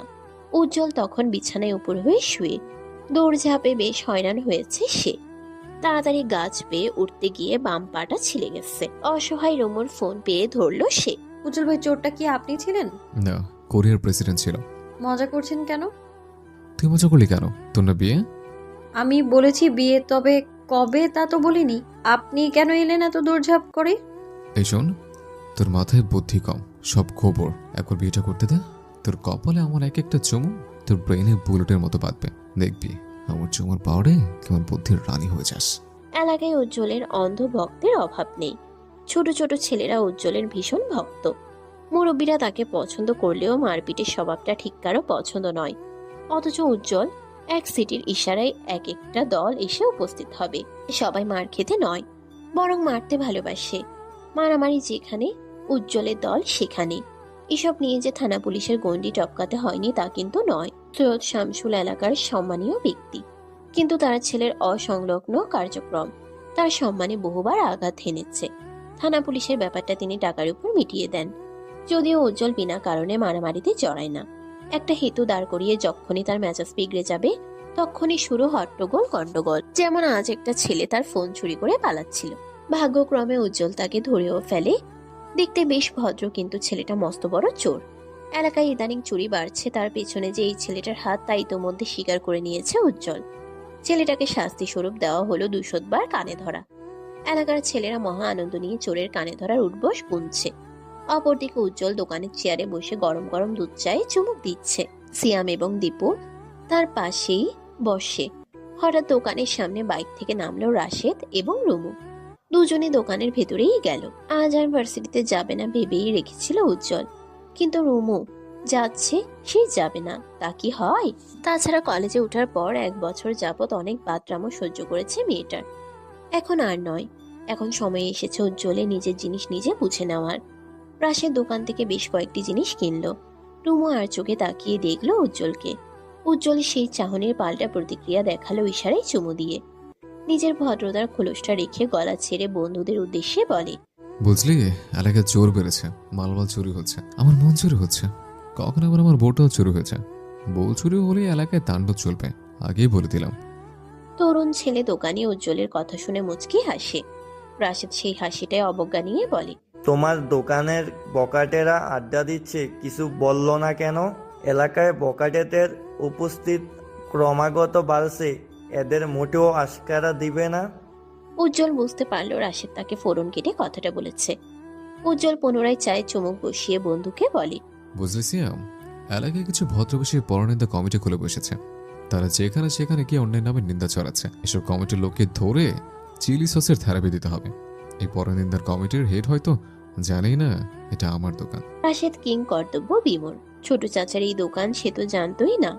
উজ্জ্বল শার্টের কলার তুলে বসে কালো চশমাটা চোখে দিল। প্রয়োজনীয় জিনিসপত্র নিয়ে চলে গেল রাশেদ। এখানে তার গলাবাজি করা বেমানান। রুমু ক্লাসরুমে প্রবেশ করতেই দেখা হলো সুরাইয়ার সাথে। সুরাইয়া রুমুকে দেখেও না দেখার ভান ধরল। রুমু কোমরে হাত দিয়ে বলে, ভাব ধরছিস কেন রে? তুই নিজেই তো ভাবের গোডাউন। উজ্জ্বল ভাইয়ের সাথে দেখা হয়েছে? আমায় নিয়ে কিছু বলেছে? তোর উজ্জ্বল ভাইকে দেখলে আমি 10 হাত দূরে থাকি। রুমু প্রত্যুত্তর করার আগেই ক্লাসে আসে রুমুর বন্ধু। ছেলেটা রুমুকে দেখেই বলে, খালা ভালো আছেন? খালা? উজ্জ্বল ভাইয়ের করা আদেশ, তোকে খালা ডাকতে হবে। কোথায় তোদের উজ্জ্বল ভাই? খালা ডাক, আমি বের করছি। রুমু রেগে মেগে ক্লাস থেকে বেরিয়ে গেল। মাঠের শেষ প্রান্তে দেখা গেল উজ্জ্বলকে। ছেলেটা বাইকে বসে বন্ধুদের সাথে আড্ডা দিচ্ছে। রুমু গিয়ে উজ্জ্বলের পিঠে থাবা দিল। সহসা ব্যথায় চমকে গেল উজ্জ্বল। রুমুকে দেখে নাটকীয় ভঙ্গিমায় বলে, আসতে বউ লাগছে তো। কে বউ? এই খালা কে? আমার বন্ধুরা আমায় খালা ডাকছে কেন? একবার বিয়েটা করি, তারপর ভাবি রাখবে। উজ্জ্বল ভাই, এসব কিন্তু ভালো হচ্ছে না। আমিও সবাইকে বলে দিব আপনি একটা চোর। আমাদের বাড়ি গিয়েছিলেন চুরি করতে। যা গিয়ে বল, আমি কি চুরি করেছি বলতো? আমি শুধু তোর মন চুরি করেছি। আপনাকে লাগেও চোরের মতো। উজ্জ্বল ভাইকে গজব বেইজ্জতি করে চলে গেল রুমু। বেচারা হতভম্ব নয়নে তাকিয়ে রইল। পাশে থেকে বন্ধুরা সবাই অট্ট হাসিতে ফেটে পড়ল। কেটে গেল প্রায় 1 সপ্তাহ। এই কয়েকটা দিনে বিয়ে নিয়ে রুমুর পরিবারের কোনো আলাপচারিতা ছিল না। তাই তো মেয়েটা ভেবেই নিল বিয়ের ভূত হয়তো সবার মাথা থেকে নেমে গেছে। কিন্তু তাকে ভুল প্রমাণ করে দিয়ে অবশেষে পাত্রপক্ষ তাকে দেখতে এসেছে। পাত্রপক্ষের সামনে বসা রুমুর জীবনে এই প্রথমবার। দেখতে আসবে শোনার পর থেকে মেয়েটার কান্না কিছুতেই থামছে না। রুমুর ভাবি আনিকা শাড়ি পরাতে গিয়ে পড়ল চরম বিপাকে। রুমু কিছুতেই শাড়ি পরবে না। অবশেষে মায়ের ধমকে শাড়ি পরতে বাধ্য হলো। একটি নীল জামদানি শাড়ি গায়ে জড়িয়ে বসে আছে রুমু। মেয়েটার কান্নারত ফোলা মুখখানি দেখে আনিকা মিষ্টি হাসছে। জানিস, কাঁদলে মেয়েদের সৌন্দর্য দ্বিগুণ বাড়ে। তোকে কি যে সুন্দর লাগছে। ভাইয়ার বাড়াবাড়িতে এইসব হলো। ভাবি, তুমি অন্তত আমার পক্ষ নিতে। আজ পর্যন্ত আমাকে দেখেছো এই বাড়িতে গলা তুলে কথা বলতে? বড়রা যা বলেছেন তাতেই সামিল হয়েছি। কথার মাঝে রাশেদ কক্ষে এলো। আনিকাকে তাড়া দিল পাত্রপক্ষের সামনে রুমুকে নিয়ে যেতে। মেয়েটা ছোট ছোট পা ফেলে ভিত চাহনিতে এগিয়ে গেল বসার ঘরে। পাত্র মূলত রাশেদের বন্ধুর কাজিন। ছেলের বাবা ভীষণ ধার্মিক। রুমুকে তাদের আগে থেকে পছন্দ করাই ছিল, শুধু ছেলে দেশে আসলে বাকি কথা হবে। রুমুকে দেখে উপস্থিত সবার হাসি চওড়া হলো। ছেলেরা এক দেখায় পছন্দ করলো রুমুকে। পাত্রপক্ষে টুকটাক প্রশ্নের মাঝে উপস্থিত হয় উজ্জ্বল। ছেলেটা শার্টের হাতা গুটিয়ে বসলো সোফায়। ভীষণ ব্যস্ততা দেখিয়ে হাসি চওড়া করে বলে, সরি, দেরি হয়ে গেল। আমি আগে আসতাম, কিন্তু একটু ব্যস্ত সময় পার করছি। উজ্জ্বলকে দেখে রুমুর বাড়ির সবাই হতবাক হতভম্ব। পাত্রপক্ষ প্রশ্নবিদ্ধ চোখে তাকিয়ে আছে তার পানে। উজ্জ্বল হেসে বলে, আমি রোমোর একমাত্র চাচার একমাত্র ছেলে। আমি উজ্জ্বল। আর পাত্রকে? প্রশ্নটা করেই উজ্জ্বল তাকালো পাত্রের বড় মামার পানে। উজ্জ্বল মুখটা কুঁচকে বলে, আপনি পাত্র? বয়স কত? বুড়ো বয়সে ভীমরতি? আপনার মতো বুড়োটা কোচে কোচে মেয়েগুলোকে বিয়ে করে নেয় বলেই আমার মতো অবলা ইয়াং ছেলেগুলো পাত্রে পেতে হিমশিম খেতে পড়তে হয়। পাত্রের মামা ভীষণ লজ্জায় পড়ল। এই আতপাকল ছেলে কাকে কি বলছে। পাত্র গুরু গম্ভীর গলায় শুধায়, এই যে কোথাও ভুল হচ্ছে, আমি পাত্র। উজ্জ্বল ভীষণ লজ্জা পাওয়ার ভান করে বলে, সরি, আসলে উনি ঝাঁকানাকে পাঞ্জাবি পরে এসছেন তো আমি আবার ভেবে বসলাম উনি পাত্র। রুমু না চাইতেও ঠোঁট টিপে হাসলো। উজ্জ্বল যে এই বিয়ে পণ্ড করতে এসেছে তা সে বেশ ভালোভাবেই জানে। রুমু উজ্জ্বলের পানে সরু চোখে তাকালো। রুমুর সাথে মিল রেখে এই ছেলে আজ নীল শার্ট পরেছে। যে কেউ দেখলে ভাববে এরা নিশ্চয়ই কাপল।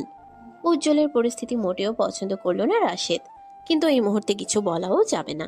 সে চায় না এত ভালো জায়গায় বোনের বিয়েটা ভেঙে যাক, তাই তো চুপচাপ সবটা হজম করছে সে। বুদ্ধি খাটিয়ে রাশেদ তাড়া দিল পাত্রপক্ষকে।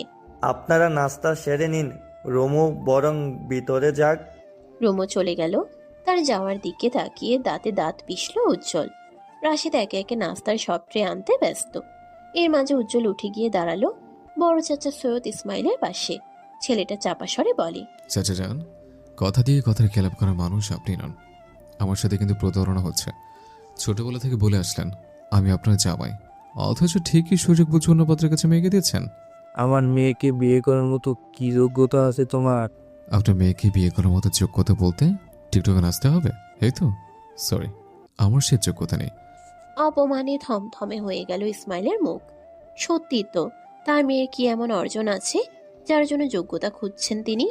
উজ্জ্বল সবাইকে নাস্তা সার্ভ করছে, এর মাঝে সে নিজেও খাচ্ছে।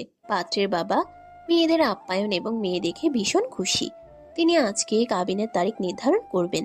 খাবার শেষে পাত্রের পরিবার তাদের মাঝে আলাপ আলোচনা করছিল। তখন মেয়ের বাড়ির কেউ উপস্থিত নেই। উজ্জ্বল ভেতরের কক্ষে ডাইনিং টেবিলে বসে একের পর এক একটা পদ সাবার করছে। তার খাওয়ার স্পিড দেখে তাজ্জব বনে গেল রুমু। উজ্জ্বলকে দেখে তার চাচি আর চাচাতো ভাই রাশেদ যে জ্বলে পুড়ে যাচ্ছে, এতেই তার বড় শান্তি লাগছে। খাওয়ার শেষে উজ্জ্বল ওয়াশরুমে গেল। তখনই ওয়াশরুম থেকে বের হতে দেখা গেল পাত্রের বাবাকে। আঙ্কেল, মেয়ে আপনার পছন্দ হয়েছে? জি, মেয়েটা পছন্দ করার মতো। তবে মেয়েটা যে টিকটকে নাচানাচি করে জানেন আপনি? পাত্রের বাবা যেহেতু ধার্মিক, এমন কথা শুনে তাজ্জব বনে গেলেন। মুখ দিয়ে কয়েকবার শুধালেন, আস্তাগফিরুল্লাহ। উজ্জ্বল দ্রুত পকেট থেকে ফোন নিয়ে রুমুর নাচের টিকটক ভিডিও দেখালো। ব্যাস, পাত্রের বাবা মুহূর্তেই সিদ্ধান্ত পাল্টালেন। এই মেয়ের সাথে কিছুতেই তিনি ছেলের বিয়ে দেবেন না। উজ্জ্বলের পরিকল্পনা মোতাবেক রুমুর বিয়েটা ভেঙে গেল। এত ভালো ঘরে বিয়েটা হলো না, তা যে কিছুতেই মানতে পারল না রাশেদ। এই বিয়ে ভাঙার পেছনে যে উজ্জ্বলের হাত আছে তা সে বেশ ভালো করেই জানে। কিন্তু উজ্জ্বলকে খবর দিল কে? রাশেদের সন্দেহ হলো তার বাবার উপর। না চাইতেও আজ বাবা ছেলের কয়েক দফা ঝামেলা করালো। এর মাঝে রাবেয়া ঘোষণা দিয়ে বসলেন রুমুর বিয়ে তার বোনের ছেলের সাথেই হবে, এবং খুব শীঘ্রই এই ব্যাপারে তিনি কারো মতামত চান না। রাতের খাওয়া শেষে সৈয়দ শামসুল একটা বাঙ্গি ফল নিজ হাতে কাটলেন। ঘরের কেউ এই ফল পছন্দ না করলেও তিনি বেশ পছন্দ করেন। বাঙ্গির সিজনে এই ঘরে এক প্রকার বাঙ্গির অত্যাচার চালান তিনি। উজ্জ্বল খাওয়া শেষ করে নিজের কক্ষে ফিরে যায়, কিন্তু শামসুল তাকে আবার ডেকে পাঠায়। ছেলেটা ডাইনিং টেবিলের সামনে আসতেই নজরে আসে থালা ভর্তি বাঙ্গির ছোট ছোট টুকরো। মুহূর্তেই তার মুখটা পাংশুটে বর্ণ ধারণ করে। আব্বা, খবরদার এই বাঙ্গি নিয়ে জোরে জোরে করবা না। অবশ্যই করব। সিজনের ফল খাওয়া কতটা ভালো তুই জানিস? আব্বা, আমার বিয়ের সিজন কবে আসবে? বিয়ে কিন্তু স্বাস্থ্যের জন্য উপকারী। বাঙ্গি খা, তারপর বলবো। বাবা ছেলের বাঘ বেতনটায় মুচকি হাসলেন নার্গিস। স্বামীর মন রক্ষার্থে না চাইতেও তিনি বাঙ্গি খাচ্ছেন। উজ্জ্বল ভোতা মুখে দাঁড়িয়ে আছে। খাবে কি খাবে না ভাবতে ভাবতে শামসুল করা ধমক দিলেন। বাবার ধমকে উজ্জ্বল বাঙ্গি মুখে তুলল। কয়েকবার দাঁতের তলায় পিষতেই বিদঘুটের সাথে গাল ভর্তি সব ফেলে দিল। বিষাদে উজ্জ্বল আহাজারি করে বলে, আব্বা, বাঙের নিজস্ব কোনো স্বাদ নাই, চাঁদের নিজস্ব কোনো আলো নেই, এই উজ্জ্বল নিজস্ব কোনো বউ নাই। গরমে দিশাহীন জনজীবন, উত্তপ্ত রোদের উর্ধ্বশ্বাস অবস্থা। রাতের 2টা বাজতে চলল। উজ্জ্বলের চোখে ঘুম নেই। এই গরমে বউয়ের গুরুত্ব অপরিসীম। এই যে একটা বউ থাকলে হাত পাখার বাতাস করত, বউকে দেখলেই উত্তপ্ত চামড়া শীতল হতো। এসব কি বাবা মা বুঝে না? আশ্চর্য, তারা চায় কি? রুমে ফ্যানের বাতাসে যেন আগুনের গোলা ছুটছে। গরম বাতাসে অতিষ্ঠ হয়ে বাইরে বেরিয়ে এলো ছেলেটা। ছাদে বসে শীতল হাওয়া উপভোগ করতে মন্দ লাগছে না। ছাদের জল চৌকিতে বসে গলা ছেড়ে অনেকক্ষণ যাবৎ গান গাইল। ছোটবেলায় উজ্জ্বলের গানের হাতে খড়ি হয় এলাকার এক বড় ভাইয়ের কাছ থেকে। নিঃসন্দেহে ছেলেটার গলার স্বর ভীষণ সুন্দর। এই গুণের ভাটা পড়ে সৈয়দ শামসুল হকের কাছে। তিনি চান না ছেলে গানে মনোনিবেশ করুক। বাবার অনাগ্রহে গান ছাড়ল উজ্জ্বল। পরে অবশ্য এলাকার সেই বড় ভাই অন্য জেলায় চলে যান। আর বিশেষভাবে গান গাওয়া হয়নি উজ্জ্বলের। মাঝে মাঝে নিজের প্রশান্তির জন্য গায়, তবে খুব কম। আজকের চাঁদটা তার পূর্ণ সৌন্দর্য ঢেলে আকাশের বুকে উঠে বসেছে। তার সৌন্দর্যে ঝলসে যাচ্ছে উজ্জ্বল। চাঁদের আলোয় আলোকিত চাঁদটা কি এক অপরূপ দৃশ্য। উজ্জ্বল আচমকা উঠে বসে দ্রুত ফোন নিয়ে ভিডিও কল করলো রুমুকে। রাত জেগে সিরিজ দেখছিল রুমু, তাই উজ্জ্বল ভাইয়ের ফোন ধরতে তার সময় লাগলো না। তবে উজ্জ্বল ভাইকে বোকা বানাতে ঘুমের ভান ধরে বলে, উজ্জ্বল ভাই কোনো সমস্যা? বিরাট সমস্যা, বিশাল সমস্যা। কি হয়েছে? এত জালি আবার বলছিস কি হয়েছে? আমি আবার কি করলাম? তুই ঘুমাচ্ছিস না কেন? মাত্র চোখ লেগে এলো, আপনিই তো ফোন করে তুলে দিলেন। ফাজলামি করছিস বেয়াদব বেরি? খবরদার বেডি বলবেন না। আমার একটা নাম আছে, রুমু। ওকে, চুমু। আশ্চর্য, আমার নাম রুমু। তুই দে একটা চুমু। উফ, এবার বলুন তো উজ্জ্বল ভাই রাত জেগে কি করছেন? আজ কার বাড়িতে চুরি করতে গেলেন? তুই রাজ্যে গেছিস কেন? সবচেয়ে বড় কথা, তুই বাইরে কি করছিস? বাইরে? হ্যাঁ, বাইরে। তোর সাহস দেখে অবাক হচ্ছে রমু। আমি আমার রুমে আছি। কি বলেন, আমি বাইরে গেলাম কখন? এখনো তুই বাইরে?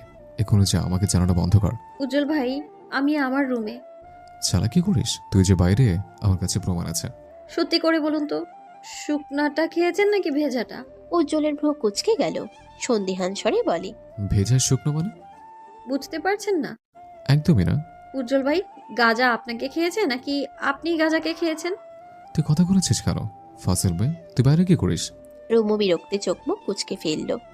উজ্জ্বল ভাই এবার বাড়াবাড়ি করছেন। আজকাল কি তিনি নেশা পানি খান? রুমু নিজেকে যথেষ্ট শান্ত রেখে বলে, উজ্জ্বল ভাই, আমি নিজের রুমে আছি। আপনি কি দেখতে পাচ্ছেন না? অন্ধকারে রুমের লাইট অফ। কিন্তু এই যে তুই অন্ধকার আকাশে একটু আলো হয়ে চলছিস।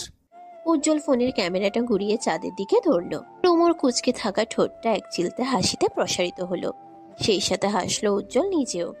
উজ্জ্বলের গলার স্বরটা দমে গেল, মিহিয়ে গেল মুহূর্তেই। আবহাওয়াটা কেমন যেন প্রেম প্রেম ঠেকলো রুমুর কাছে। ফোনটা অন্যায় চেপে দ্রুত জানালা খুলল সে। অন্ধকার আকাশে মস্ত বড় চাঁদটা দেখে নিঃশব্দে হাসলো। রুমু, ওঠ, জানলা খুলে চারটা দেখ। পাগলের প্রলাপ বকবেন না তো উজ্জ্বল ভাই। এই রাতে জানালা খুলে চাঁদ দেখবো? আমি পাগল নাকি? আপনার মতো চোরেরা যদি আমার জানালার শিক কেটে চলে আসে? তুই আমার কথা রাখবি না? একদম না। উজ্জ্বল চুপসে গেল। বেচারা উজ্জ্বল জানলই না রুমু জানালা খুলে চাঁদটাকে দেখছে। দুজন দুদিকে, অথচ একটা চাঁদকে অবলোকন করছে মুগ্ধতা নিয়ে। নীরবতা ছিন্ন করে উজ্জ্বল বলে, রুমু, গান ছেড়ে দিয়েছে, কাউকে তো শোনাই না। তুই আমার গান শুনবি?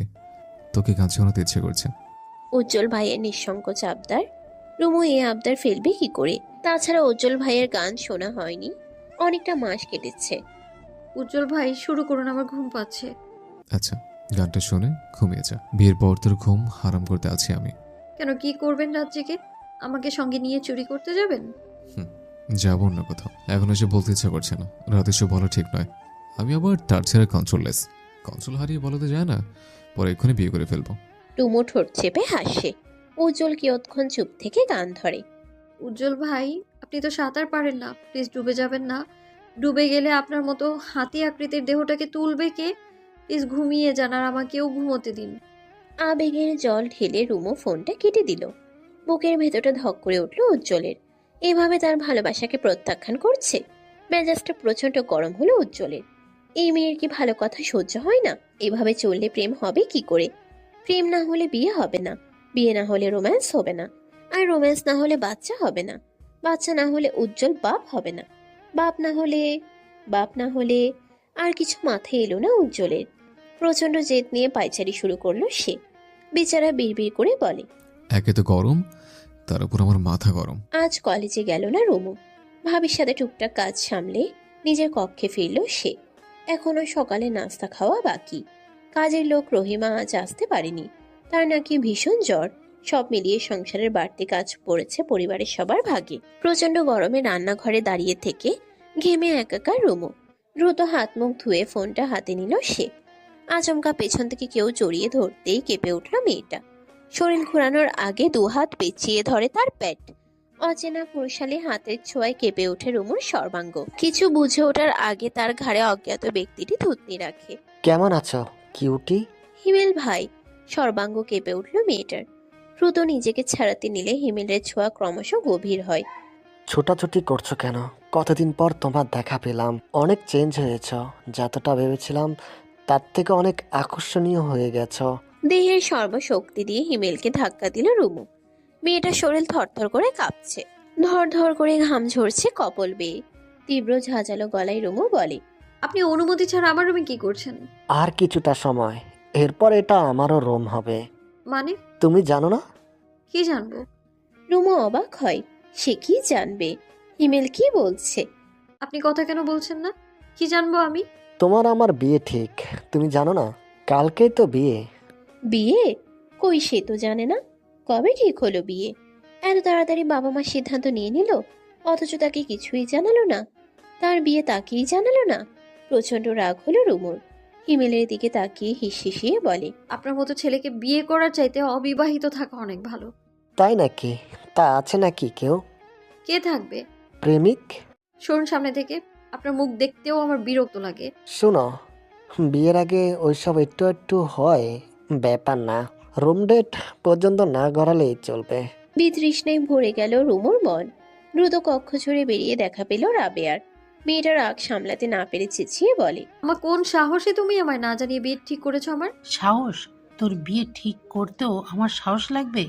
আমার জীবনের এত বড় সিদ্ধান্ত নেবে অথচ আমায় জানাবে না? রুমুর চিৎকারের রাশি এগিয়ে গেল। কড়া গলায় শাসনের সুরে সে বলে, রিমু, আম্মার সাথে এভাবে কথা বলছিস কেন? আমরা আমার বিয়ে ঠিক করলে অথচ আমার মতামত নিলে না। আম্মা, সেদিন বলেই দিয়েছিলাম তোর বিয়ে ইমেলের সাথেই হবে। আমি এই বিয়ে করব না, যা ইচ্ছে তাই করো। এমন মার মারবো গলা তোলে কথা বলার সাহস পাবি না। ইমেলের মতো একটা ছেলেকে রিজেক্ট করার সাহস তোর হয় কি করে? তোর কোন যোগ্যতা আছে বেয়াদুপি করার জন্য?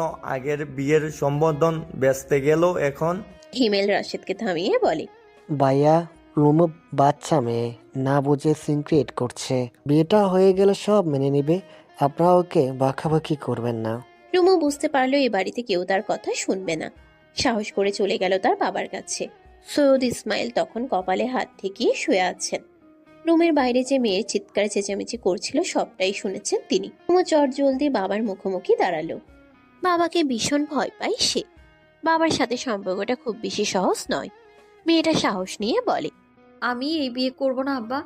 জানি। তুমি কিছু বলছো না কেন? বলার মতো মুখ নেই। তোর মা সেই দিন গলায় দড়ি দিয়েছিল জানিস? তুই তো কলেজে ছিলি, তোর বিয়েতে রাজি হইনি বলেই এমনটা করেছে। রাজি আমি, আর কি বলবো, কিছু বলার নেই। আমার কথায় কারো গুরুত্ব নেই। সৈয়দ ইসমাইল কিয়ৎক্ষণ থামলেন, বড় শ্বাস ছেড়ে বলেন, ইমেল শিক্ষিত ভদ্র ছেলে, ভালো জব করছে, তুই তাকে কেন বিয়ে করবি না? গলা ধরে এলো রুমুর। সে বাবাকে কি করে বলবে হিমেল ভালো ছেলে নয়? সৈয়দ ইসমাইল মেয়ের নীরবতা দেখে বলেন, তুই কি কাউকে পছন্দ করিস?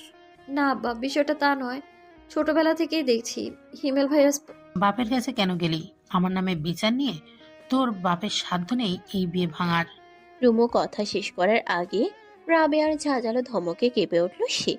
এক্ষুনি সুযোগ ছিল বাবাকে সত্যটা জানানোর, কিন্তু রাবেয়ার ধমকে চুপসে গেল মেয়েটা। রুমু মিনমিনিয়ে বলে, আম্মা, তুমি কিন্তু বাড়াবাড়ি করছো। আমি এই বিয়ে করব না। তুইও বাড়াবাড়ি করছিস। এই বিয়ে তোকে করতেই হবে। আমার বোনের ছেলের মতো ছেলে হয় না লাখে একটা। তুই সেই ছেলেকে বিয়ে করবি না? নিশ্চয়ই বাইরে তোর চক্কর চলছে। রুমু রাগ দেখালো, কাউকে কিছু না বলে চলে গেল নিজের কক্ষে। ওয়ার্ড্রপ থেকে সব জামা কাপড় নিয়ে একটা ব্যাগে ঢুকাতে শুরু করে। ভাবে আনিকা চুপচাপ সব দেখছিল। রুমো এমন কেন করছে? হিমেল ভীষণ ভালো ছেলে, অথচ এই মেয়েটা কিনা বোকার মতো কাজ করছে। মেয়েকে ব্যাগ গুছাতে দেখে পুনরায় ঝগড়া বিবাদে লেগে যায় রাবেয়া। রুমোর এতটা জেদ দেখে মারতে শুরু করেন তিনি। চোখের পলকে সবটা কেমন এলোমেলো হয়ে যায়। গায়ে হলুদ শাড়ি জড়িয়ে বসে আছে রুমু। মেয়েটা সারা শরীরে মারের দাগ, গালটা কেমন ফুলে আছে।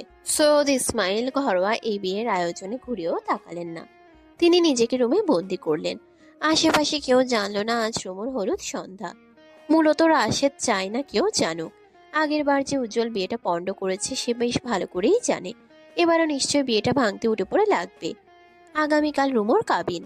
রুমুর খালা হালিমার পরিবারের কেউ আজ বাড়ি ফিরল না, সবাই রুমুদের বাড়িতেই রইল। ঘরোয়া আয়োজনে রুমুর গায়ে হলুদের ব্যবস্থা হলো। রক্তের জমাট বাঁধা মুখে হলুদের ছোঁয়া বেমানান। কাঁদতে কাঁদতে রুমুর চোখ মুখ ফুলে বিভৎস অবস্থা। ভবিতব্যে যা আছে তাই হবে, না চাইতেও মানতে প্রস্তুত হলো রুমু। সারাটা দিন রুমুর ফোন অফ ছিল। অপরদিকে রহিমা আজ কাজে না যাওয়ায় রুমুর খোঁজ নিতে পারল না উজ্জ্বল। রুমুর বাড়িতে এই মুহূর্তে যাওয়াও সম্ভব নয়। উজ্জ্বলের সারাটা দিন কাটলো হতাশায়। গভীর রাতেও ছেলেটার চোখে ঘুম ধরা দিল না। বিছানার এপাশ ওপাশ ছটফট করতে করতে অশান্ত হয় মন। আপন মনে সে বলে, বুকটা খাকা করছে কেন? সময়ের কাজ সময়ে করতে হয়, সময়ের কথা সময়ে বলতে হয়। সময়টা পেরিয়ে গেলে অসময়ে সবটাই ফিকে। এই যে রুমুর সাথেও একই কাণ্ড ঘটেছে। হিমেলের কথা অতীতে কাউকে না জানালেও মেয়েটা আজ জানাতে বাধ্য হয়েছে। রুমুর কথা রাশেদ মন দিয়ে শুনল সবটা, কিন্তু হঠাৎ ফিক করে হেসে ফেলল সে। রাশেদ ভেবেই নিল বিয়ে ভাঙার উদ্দেশ্যে রুমু এসব বলছে। কেউ শুনল না তার কথা, কেউ গুরুত্বও দিল না। হিমেল সবার চোখের মনি। হলুদের আয়োজন শেষে সবাই যে যার কাজ শেষে ঘুমিয়ে পড়ল। গায়ের হলুদ শাড়ি জড়িয়ে হাত পা গুটিয়ে মেঝেতে বসে আছে রুমু। সারা শরীরে যন্ত্রণা করছে। অবশ্য এই যন্ত্রণার কাছে মনের যন্ত্রণা কিছুই না। মনে মনে উজ্জ্বলকে কতবার যে চেয়েছে তার হিসাব নেই। এই ঘোর বিপদে একমাত্র উজ্জ্বলই তাকে সশরীরে সাহায্য করতে পারে। যদি নিজের ফোনটা আজ থাকতো, সবার আগে সে উজ্জ্বল ভাইকে ফোন করত, কিন্তু ফোনটা নিয়ে গেল রাশেদ। তার ফোন এখন রাশেদের জিম্মায়। খালা হালিমা আজ তার কক্ষে ঘুমিয়েছে। মেয়েটাকে কত বোঝালেন তিনি, কিন্তু রুমু তার জেদেই অনড়। এই বেয়াদবকে বিয়ে করার চাইতে উজ্জ্বল ভাইয়ের গলায় ঝোলা ঢের ভাই। ছোট থেকে দেখে আসছে যে উজ্জ্বল ভাই রুমু রুমু করে কতটা পাগল। উজ্জ্বলের ভালোবাসা বুঝতে পেরেও রুমু কখনো সাড়া দেয়নি। কেন দেয়নি? মেয়েদের এই এক বদ অভ্যাস, যে ভালোবাসে তাকে পাত্তা না দিয়ে ঘোরাতে বেশ আনন্দ পায়। দেয়াল ঘড়িতে জানান দিচ্ছে এই রাত শেষ হতে চলেছে। ভোর 4টার কাঁটা ছুঁয়েছে। হঠাৎ দরজা খুলতেই রুমু ভয় পেয়ে গেল। অনাকাঙ্ক্ষিত মানুষটাকে দেখে দু চোখ ঝাপসা হলো তার। মাথায় যখন খোলা আকাশ, তখনই ভরসার একটি হাত তার মাথা ছুঁয়ে দিল, সাহায্য করলো দামাগে ভরা সৈয়দ বাড়ি ছেড়ে পালাতে। রুমু পালাতে পেরে যতটা না খুশি হয়েছে, নিজের ফোন ফিরে পেয়ে ততটাই খুশি হয়েছে। এখন অন্তত উজ্জ্বল ভাইকে সবটা জানানো যাবে। এছাড়া আর কাকে জানাবে? পরিবারের বাইরে কেউ তাকে সাহায্য করার নেই। উদ্দেশ্যহীন অনেকটা রাস্তা গিয়ে থামল রুমু। নিরিবিলি পথে হাঁটতে তার বুক কাঁপছে, ভয়ে বিবশ হচ্ছে সারা শরীর। একটি দোকানের বেঞ্চিতে বসে ফোন করলো উজ্জ্বল ভাইকে। উজ্জ্বল তখনও ঘুমায়নি। রুমুর চিন্তায় তার ঘুম আসছে না। কই, এমন তো আগে হয়নি। হঠাৎ মেয়েটা নিরুদ্দেশ কেন? উজ্জ্বলের ফোন বাজতেই সাথে সাথে ফোন তুলল সে। রুমু ফোন করেছে, তাও অসময়ে। ভারী আশ্চর্যের বিষয়। রুমু, ঠিক আছিস? গলা ধরে এলো মেয়েটার, কিন্তু কাঁদলো না। নিজেকে শক্ত রেখে বলে, উজ্জ্বল ভাই আসতে পারবেন আপনি? কোথায়? সুরাইয়াদের বাড়ির পাশে যে দোকানটা আছে সেখানে বসে আছি আমি। তুই এত রাতে সেখানে কি করছিস? মাথা ঠিক আছে? তাই তো বললাম আসুন, প্লিজ কাউকে জানাবেন না। কি হয়েছে বলবি আমায়? বলবো বলেই তো রেখেছি। আপনার বাইকটা নিয়ে আসেন, সাথে টাকা পয়সা যা আছে নিয়ে আসেন। আমি কিন্তু খালি হাতে। রুমু, তুই সাবধানে থাক, আমি আসছি। উজ্জ্বল ভাই, আপনি যে বের হবেন একটু শব্দ যেন না হয়, কেউ যেন আওয়াজ না পায়। বাইক স্টার্ট দিয়ে বের হবেন না। আমার এই রিকোয়েস্টগুলো রাখুন। তাড়াতাড়ি আসুন, হাতে সময় কম। উজ্জ্বল তাড়াহুড়োর মাঝে বেশ কৌশলে বাড়ি থেকে বের হলো। চারিদিকে ফজরের আজানের ধ্বনিতে মুখরিত। কিছুটা দূরে গিয়ে বাইক স্টার্ট করলো সে। প্রায় 3 মিনিটে পৌঁছে গেল কাঙ্ক্ষিত স্থানে। উজ্জ্বল ভাইকে দেখা মাত্রই রুমু বাইকে চড়ে বসলো। কথা বলার সুযোগ না দিয়ে বলে, উজ্জ্বল ভাই, এমন কোথাও নিয়ে যান যেখানে আমার ভাই আমায় খুঁজে পাবে না। কি হয়েছে বলবি তো? বলবো, সব বলবো, চলুন আগে। উজ্জ্বল রুমুকে নিয়ে গেল বেশ দূরে একটি পার্কে। এটি লোকাল পার্ক। আশেপাশে অনেক ভিক্ষুক কাঁথা জড়িয়ে শুয়ে আছে। ঘন আধার কেটে আধারের বুক চিরে আলোর দেখা মিলছে। উজ্জ্বল পরিপূর্ণ দৃষ্টি রাখলো রুমুর পানে। মেয়েটা হলুদ শাড়ি পরেছে। আবছা আলোয় দেখা যাচ্ছে তার গালে থাকা আঁচড়। রুমু, শাড়ি পরলি কেন? তোর গালে এসব কিসের দাগ? রুমু কেঁদে ফেলল। কান্নার মাঝেই শুরু থেকে শেষ অবধি সবটা বলল উজ্জ্বল ভাইকে। কান্নার গতিক বাড়তে বাড়তে কখন যে উজ্জ্বলের বুকে মাথা রেখেছে তার হুঁশ নেই। উজ্জ্বল স্তব্ধ বাকরুদ্ধ। তবে ভেতরে জমে থাকা নিয়ন্ত্রণহীন রাগ, ক্ষোভ ধীরে ধীরে বাড়ল। মস্তিষ্ক টকবক করছে, রক্ত চলাচল অতি সত্বর বাড়ছে। উজ্জ্বল রুমুর গালে হাত রাখলো, ব্যতিব্যস্ত হয়ে বলে, আর কোথায় মেরেছে? সারা শরীরে। ঘন ঘন শ্বাস নিয়ে চোখ বন্ধ করলো উজ্জ্বল। দাঁতে দাঁত পিষে জড়িয়ে ধরলো রুমুকে। এতটাই জোরে ধরলো, আঘাতপ্রাপ্ত পিঠে চাপ পড়তেই মেয়েটা কুকিয়ে উঠল। আমি জানতাম তোর মা তোর ভাই জানোয়ার, জঘন্য, লোভী, নিজের বোনের ভালো বোঝে না। কেমন ভাই? বিশ্বাস করুন, হিমেল ভাই সবার সামনে ভদ্রতার মুখোশ ধরে থাকে। আপনি কখনো ভেবেছিলেন উনি এমন? উজ্জ্বলের শ্বাস প্রশ্বাস ক্রমাগত বাড়ল। সত্যি তো, ভদ্র শিক্ষিত ছেলে। সে কখনো ভাবেনি হিমেল এতটা নোংরা মস্তিষ্কের লোক। ছোটবেলায় এত বড় হেনস্থা হলে একবার আমাকে জানালি না? তোর উজ্জ্বল ভাই কখনো তোর খারাপ চেয়েছে? হ্যাঁ, আমি পাগলামি করি, সেটা তোর জন্য।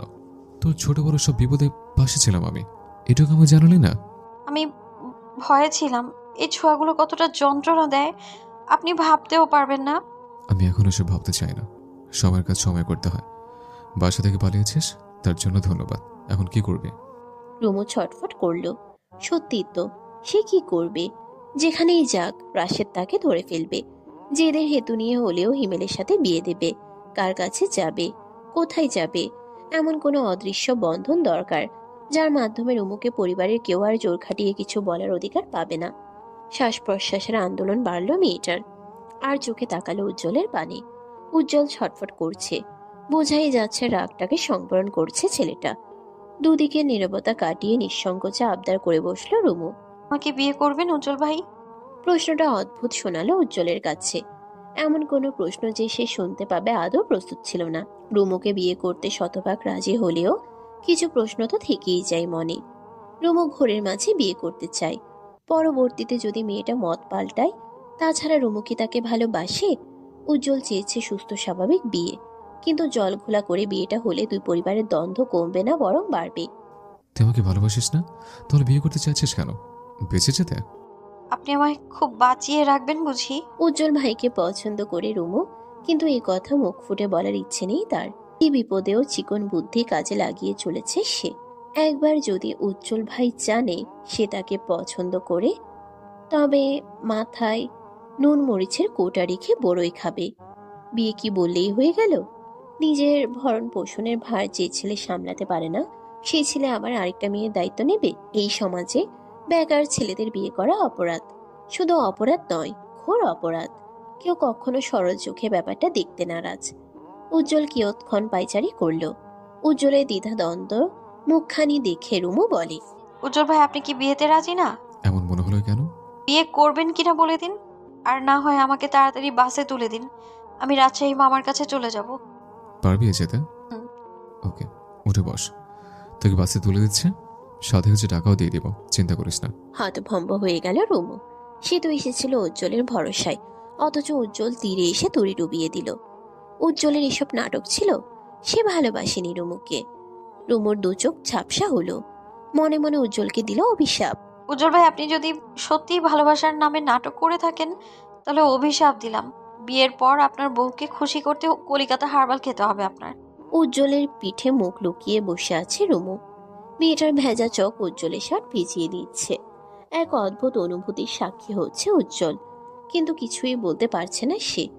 ইচ্ছে হচ্ছে এই আদুরে মেয়েটাকে বুকের কোণে লুকিয়ে রাখতে, চোখ মুছে বলতে। ইচ্ছে হয়, কেঁদো না, কান্না তোমায় মানায় না মেয়ে। অথচ অনুভূতি শূন্য ভাব ধরে বাইক চালাচ্ছে সে। বাস স্ট্যান্ড পেরিয়ে ছুটছে উজ্জ্বলের বাইক। বাসের হর্নের শব্দে মাথা তুলে তাকায় রুমু। উজ্জ্বল ভাই, বাস স্ট্যান্ড তো পেরিয়ে যাচ্ছি, গাড়ি থামাচ্ছেন না কেন? অনেক ভেবেছি, তোর ভাই তোকে বাসা থেকে ধরে ফেলতে পারবে। তোকে বরং ট্রেনে তুলে দেব, ট্রেন নিরাপদ। গাড়ি থামান, থামান বলছি, আমি বাসেই যাব। জেদ করিস না রুমু। কোথায় আপনার ট্রেন? যেতে কতক্ষণ লাগবে? চুপচাপ বসে থাক, কথা বলবি না। কথা বলবো না কেন? আশ্চর্য, কেন কথা বলবো না? আরে তুই রেগে যাচ্ছিস কেন? বাড়াবাড়ি করলে একদম রাশেদের কাছে দিয়ে আসবো। বিপদে পড়েছি তো, তাই এখন বিপদের সুযোগ নেবেন? যদি সুযোগ নিতাম তাহলে তুই এতক্ষণে কোনো গোপন কক্ষের চার দেয়ালে থাকতি, বুঝলি? ছি, আপনার মুখে কি কিছুই আটকায় না? না, আজকে না। তুই যেভাবে বলছিস আমি সুযোগ নিচ্ছি। যদি সুযোগ নেওয়ার হতো এর থেকে ভালো সুযোগ আমি নিতাম না। আপনার কোনো কথাই শুনতে চাই না আমি। তাড়াতাড়ি আমার বাসে, ট্রেনে, লঞ্চে, যেখানে পারেন তুলে দিন। চুপচাপ বসে থাক, বেশি বাড়াবাড়ি করলে জমের মুখে তুলে দেব। রুমু চুপসে গেল, কান্না পেল বহুগুণ। পুনরায় উজ্জ্বলের পিঠে মুখ গুজে কাঁদতে থাকলো সে। সময় পেরিয়ে গেল আরো আধা ঘন্টা, অথচ কোথায় রেল স্টেশন, কোথায় কি? রুমু আজ করলো স্থানটা তার অচেনা। এটা তো তার শহর নয়, এটা আরেক শহর। ব্যস্ত জনজীবন, হাইওয়ে রোডে স্পিডে ছুটছে উজ্জ্বল। উজ্জ্বলের পেট ছেড়ে বসলেই যেন উড়ে যাবে রুমু। ভোরের আলো পূর্ণ হয়েছে, চারিদিকে পাখিদের কিচিরমিচির মুগ্ধ হয়ে শুনছে রুমু। আশেপাশে বিলবোর্ড খুঁজল রুমু, কিন্তু কোথাও জ্যাম লাগেনি যে পড়তে পারবে কোথায় আছে সে। উজ্জ্বল ভাই, রেল স্টেশন কোথায়? আর অল্প ডার্লিং। আপনার মুখে এইসব শুনতে আমার জঘন্য লাগে, বেয়াদব লোক একটা। উজ্জ্বল হাসে, সে হাসি অবশ্য রুমুর অগোচরে। এই জঘন্য লোকে বিয়ে করতে চাইছিলে? রুমু প্রত্যুত্তর করার আগে উজ্জ্বল বাইক থামায় একটি 10 তলা বিল্ডিং এর সামনে। রুমু মাথা তুলে তাকায়, বেশ সুন্দর একটি ভবন। আলিশান গেটের আড়ালে একজন দারোয়ানের পা দেখা যাচ্ছে। উজ্জ্বল ভাই, এখানে এলাম কেন? কথা না বাড়িয়ে চুপচাপ আয়। না, যাবো না আপনার সাথে, বেয়াদব বদলোক। বাড়াবাড়ি করিস না। করবো বাড়াবাড়ি? যখনই বিয়ের কথা তুললাম তখনই তো আসল রূপটা দেখিয়ে দিলেন। উজ্জ্বল ভাই, আল্লাহর কাছে বিচার দিলাম, ভালোবাসার নামে যে আপনি আমার সাথে নাটকটা করলেন, আপনার বংশের বাত্তি নিভে যাবে। মানে বুঝতে পারছেন, উজ্জ্বলের উজ্জ্বলতা কমে যাবে। এই, আমার বংশের বাত্তি নিবে মানে? তুই এই উজ্জ্বলকে চিনিস না? একবার বিয়েটা হোক, ঘরে বউ আসুক, বছর একটা করে ছক্কা পড়বে, দেখে নেবে। আমার দেখার দরকার নেই। উজ্জ্বল ভাই, আপনি যদি সত্যি ভালোবাসার নামে নাটক করে থাকেন তাহলে অভিশাপ দিলাম আমি আপনাকে। বিয়ের পর আপনার বউকে খুশি করতে কলিকাতা হারবাল খেতে হবে আপনাকে। কলিকাতা হারবাল? এত বড় অভিশাপ? উজ্জ্বল তাজ্জব বনে তাকিয়ে রইল রুমুর পানে। ভিতরে ভেতরে রাগে ফুলে ফেপে উঠল সে। তুই কাকে কি অভিশাপ দিলে নিজে জানিস না? উজ্জ্বল খপ করে রুমুর হাতটা ধরল, দ্রুত তাকে টেনে নামালো বাইক থেকে। চল, তোকে প্র্যাকটিক্যালি বোঝাতে চাই কলকাতা হারবালের প্রয়োজন আছে কি নেই। রুমু ভড়কে গেল। উজ্জ্বলকে রাগিয়ে দেওয়া উচিত হয়নি। গেটের দারোয়ান উজ্জ্বলকে দেখে ঠিকই চিনতে পারল। এই ছেলে মাঝে মাঝেই আসে, কিন্তু উজ্জ্বলের পাশে মেয়েটাকে? দারোয়ানের সন্দিহান দৃষ্টিতে উজ্জ্বল বাঁকা হেসে বলে, ইয়াং ছেলে এইভাবে তাকিয়ে আছো কেন? অন্যের বোর দিকে বিয়ে করেছ? তোমার কি কলকাতা হারবালের প্রয়োজন আছে? বোঝাতে চাইছি কলকাতা হারবাল চেনো? তোমার কি প্রয়োজন আছে? মানে ওষুধটা কতটুকু কার্যকর জানতে চাইছে। যদি কার্যকর না হয় অন্য প্রোডাক্টের খোঁজ নিতে হবে। উজ্জ্বল রুমুকে টেনে নিয়ে গেল। লিফটে উঠে রুমুর হাত ছাড়ল সে। দুজনেই তখন হাঁপাচ্ছে। এখানে কেন এনেছি জানিস? মুরমি আবুর বাসা। ভেবেছিলাম আপুর সাথে আলোচনা করে সিদ্ধান্ত নেব বিয়েটাকে এখন করব নাকি পরে। তুই এখানে কয়েকদিন গা ঢাকা দিয়ে থাকবে। তুই যেহেতু আমার ভালোবাসার প্রশ্ন তুললে, আবার আমাকে সাংঘাতিক অভিশাপ দিলে, তখন আজকেই তোকে বিয়ে করব। প্র্যাকটিক্যালি বুঝাবো হারবালের প্রয়োজন আছে কি নাই। ভাই, আমি তো মজা করেছি। তুই আমার মেন পয়েন্ট আঘাত দিয়েছিস। এবার রিডিং ফিডিং পরে কাজ নেই, যা হবে প্র্যাকটিক্যালি হবে। রুমু ভয় পেল। কোণঠাসা হয়ে মেয়েটা হু হু করে কেঁদে উঠল। উজ্জ্বল তার কান্নায় পাত্তা দিল না, চোখ রাঙিয়ে বলে, এই কাঁদবি না। এমন একটা ভাব করছিস যেন তোকে তুলে নিয়ে এসছে, অথচ তুই নিজে আমাকে তুলে এনেছিস। রুমু হতভম্ব হয়ে গেল, কান্না থামিয়ে বলে, আমি তুলে আনলাম কখন? তুই বলে আমি বাড়ি থেকে বেরিয়েছি, সেখান থেকে তোকে নিয়ে এখানে চলে এসেছে, মানে তুই আমাকে তুলে এনেছিস। আপনার কথায় কোনো যুক্তি খুঁজে পাচ্ছি না উজ্জ্বল ভাই। আমার লজিকে যুক্তি আছে, তুই এসব বুঝবি না, চুপ থাক। তর্কাতর্কির মাঝে লিফট থামলো 8 তলায়। দুজন গিয়ে দাঁড়ালো একটি দরজার সামনে। বেশ কয়েকবার বেল বাজাতেই দরজা খুললো একটি ছেলে। ছেলেটা চোখ কষলে তাকালো উজ্জ্বলের পানে। উজ্জ্বল, সাত সকালে তুমি? তাড়াতাড়ি এসেছে বলে কি আপনার আফসোস হচ্ছে দুলা ভাই? সকালে নাস্তা খাওয়াতে হবে বলে কি টাসকে খেয়ে গেছেন? আশ্চর্য, তুমি আমাকে সবসময় এমনভাবে ট্রিট করো যেন আমি এ জগিংয়ের মহান কঞ্জুস। তাহলে তো কি দুলা ভাই, বিয়ের ঘটনা আমি বলে নাই, ঠিক খোটাতেও ছাড়ি নাই। যাই হোক, আসসালামু আলাইকুম। এতক্ষণে সালাম। আচ্ছা, আমিও না হয় জবাবটা আরো কিছুক্ষণ বাদে দেবো। তা পাশের মেয়েটাকে? আমার বউ, চাচাতে বউ। চাচাতো বউ মানে? চাচাতো বোন ছিল, এখন চাচাতে বউ হয়ে গেছে। তামিম অবাক হয়ে তাকিয়ে আছে উজ্জ্বলের কথা, তার মাথায় ঢুকছে না।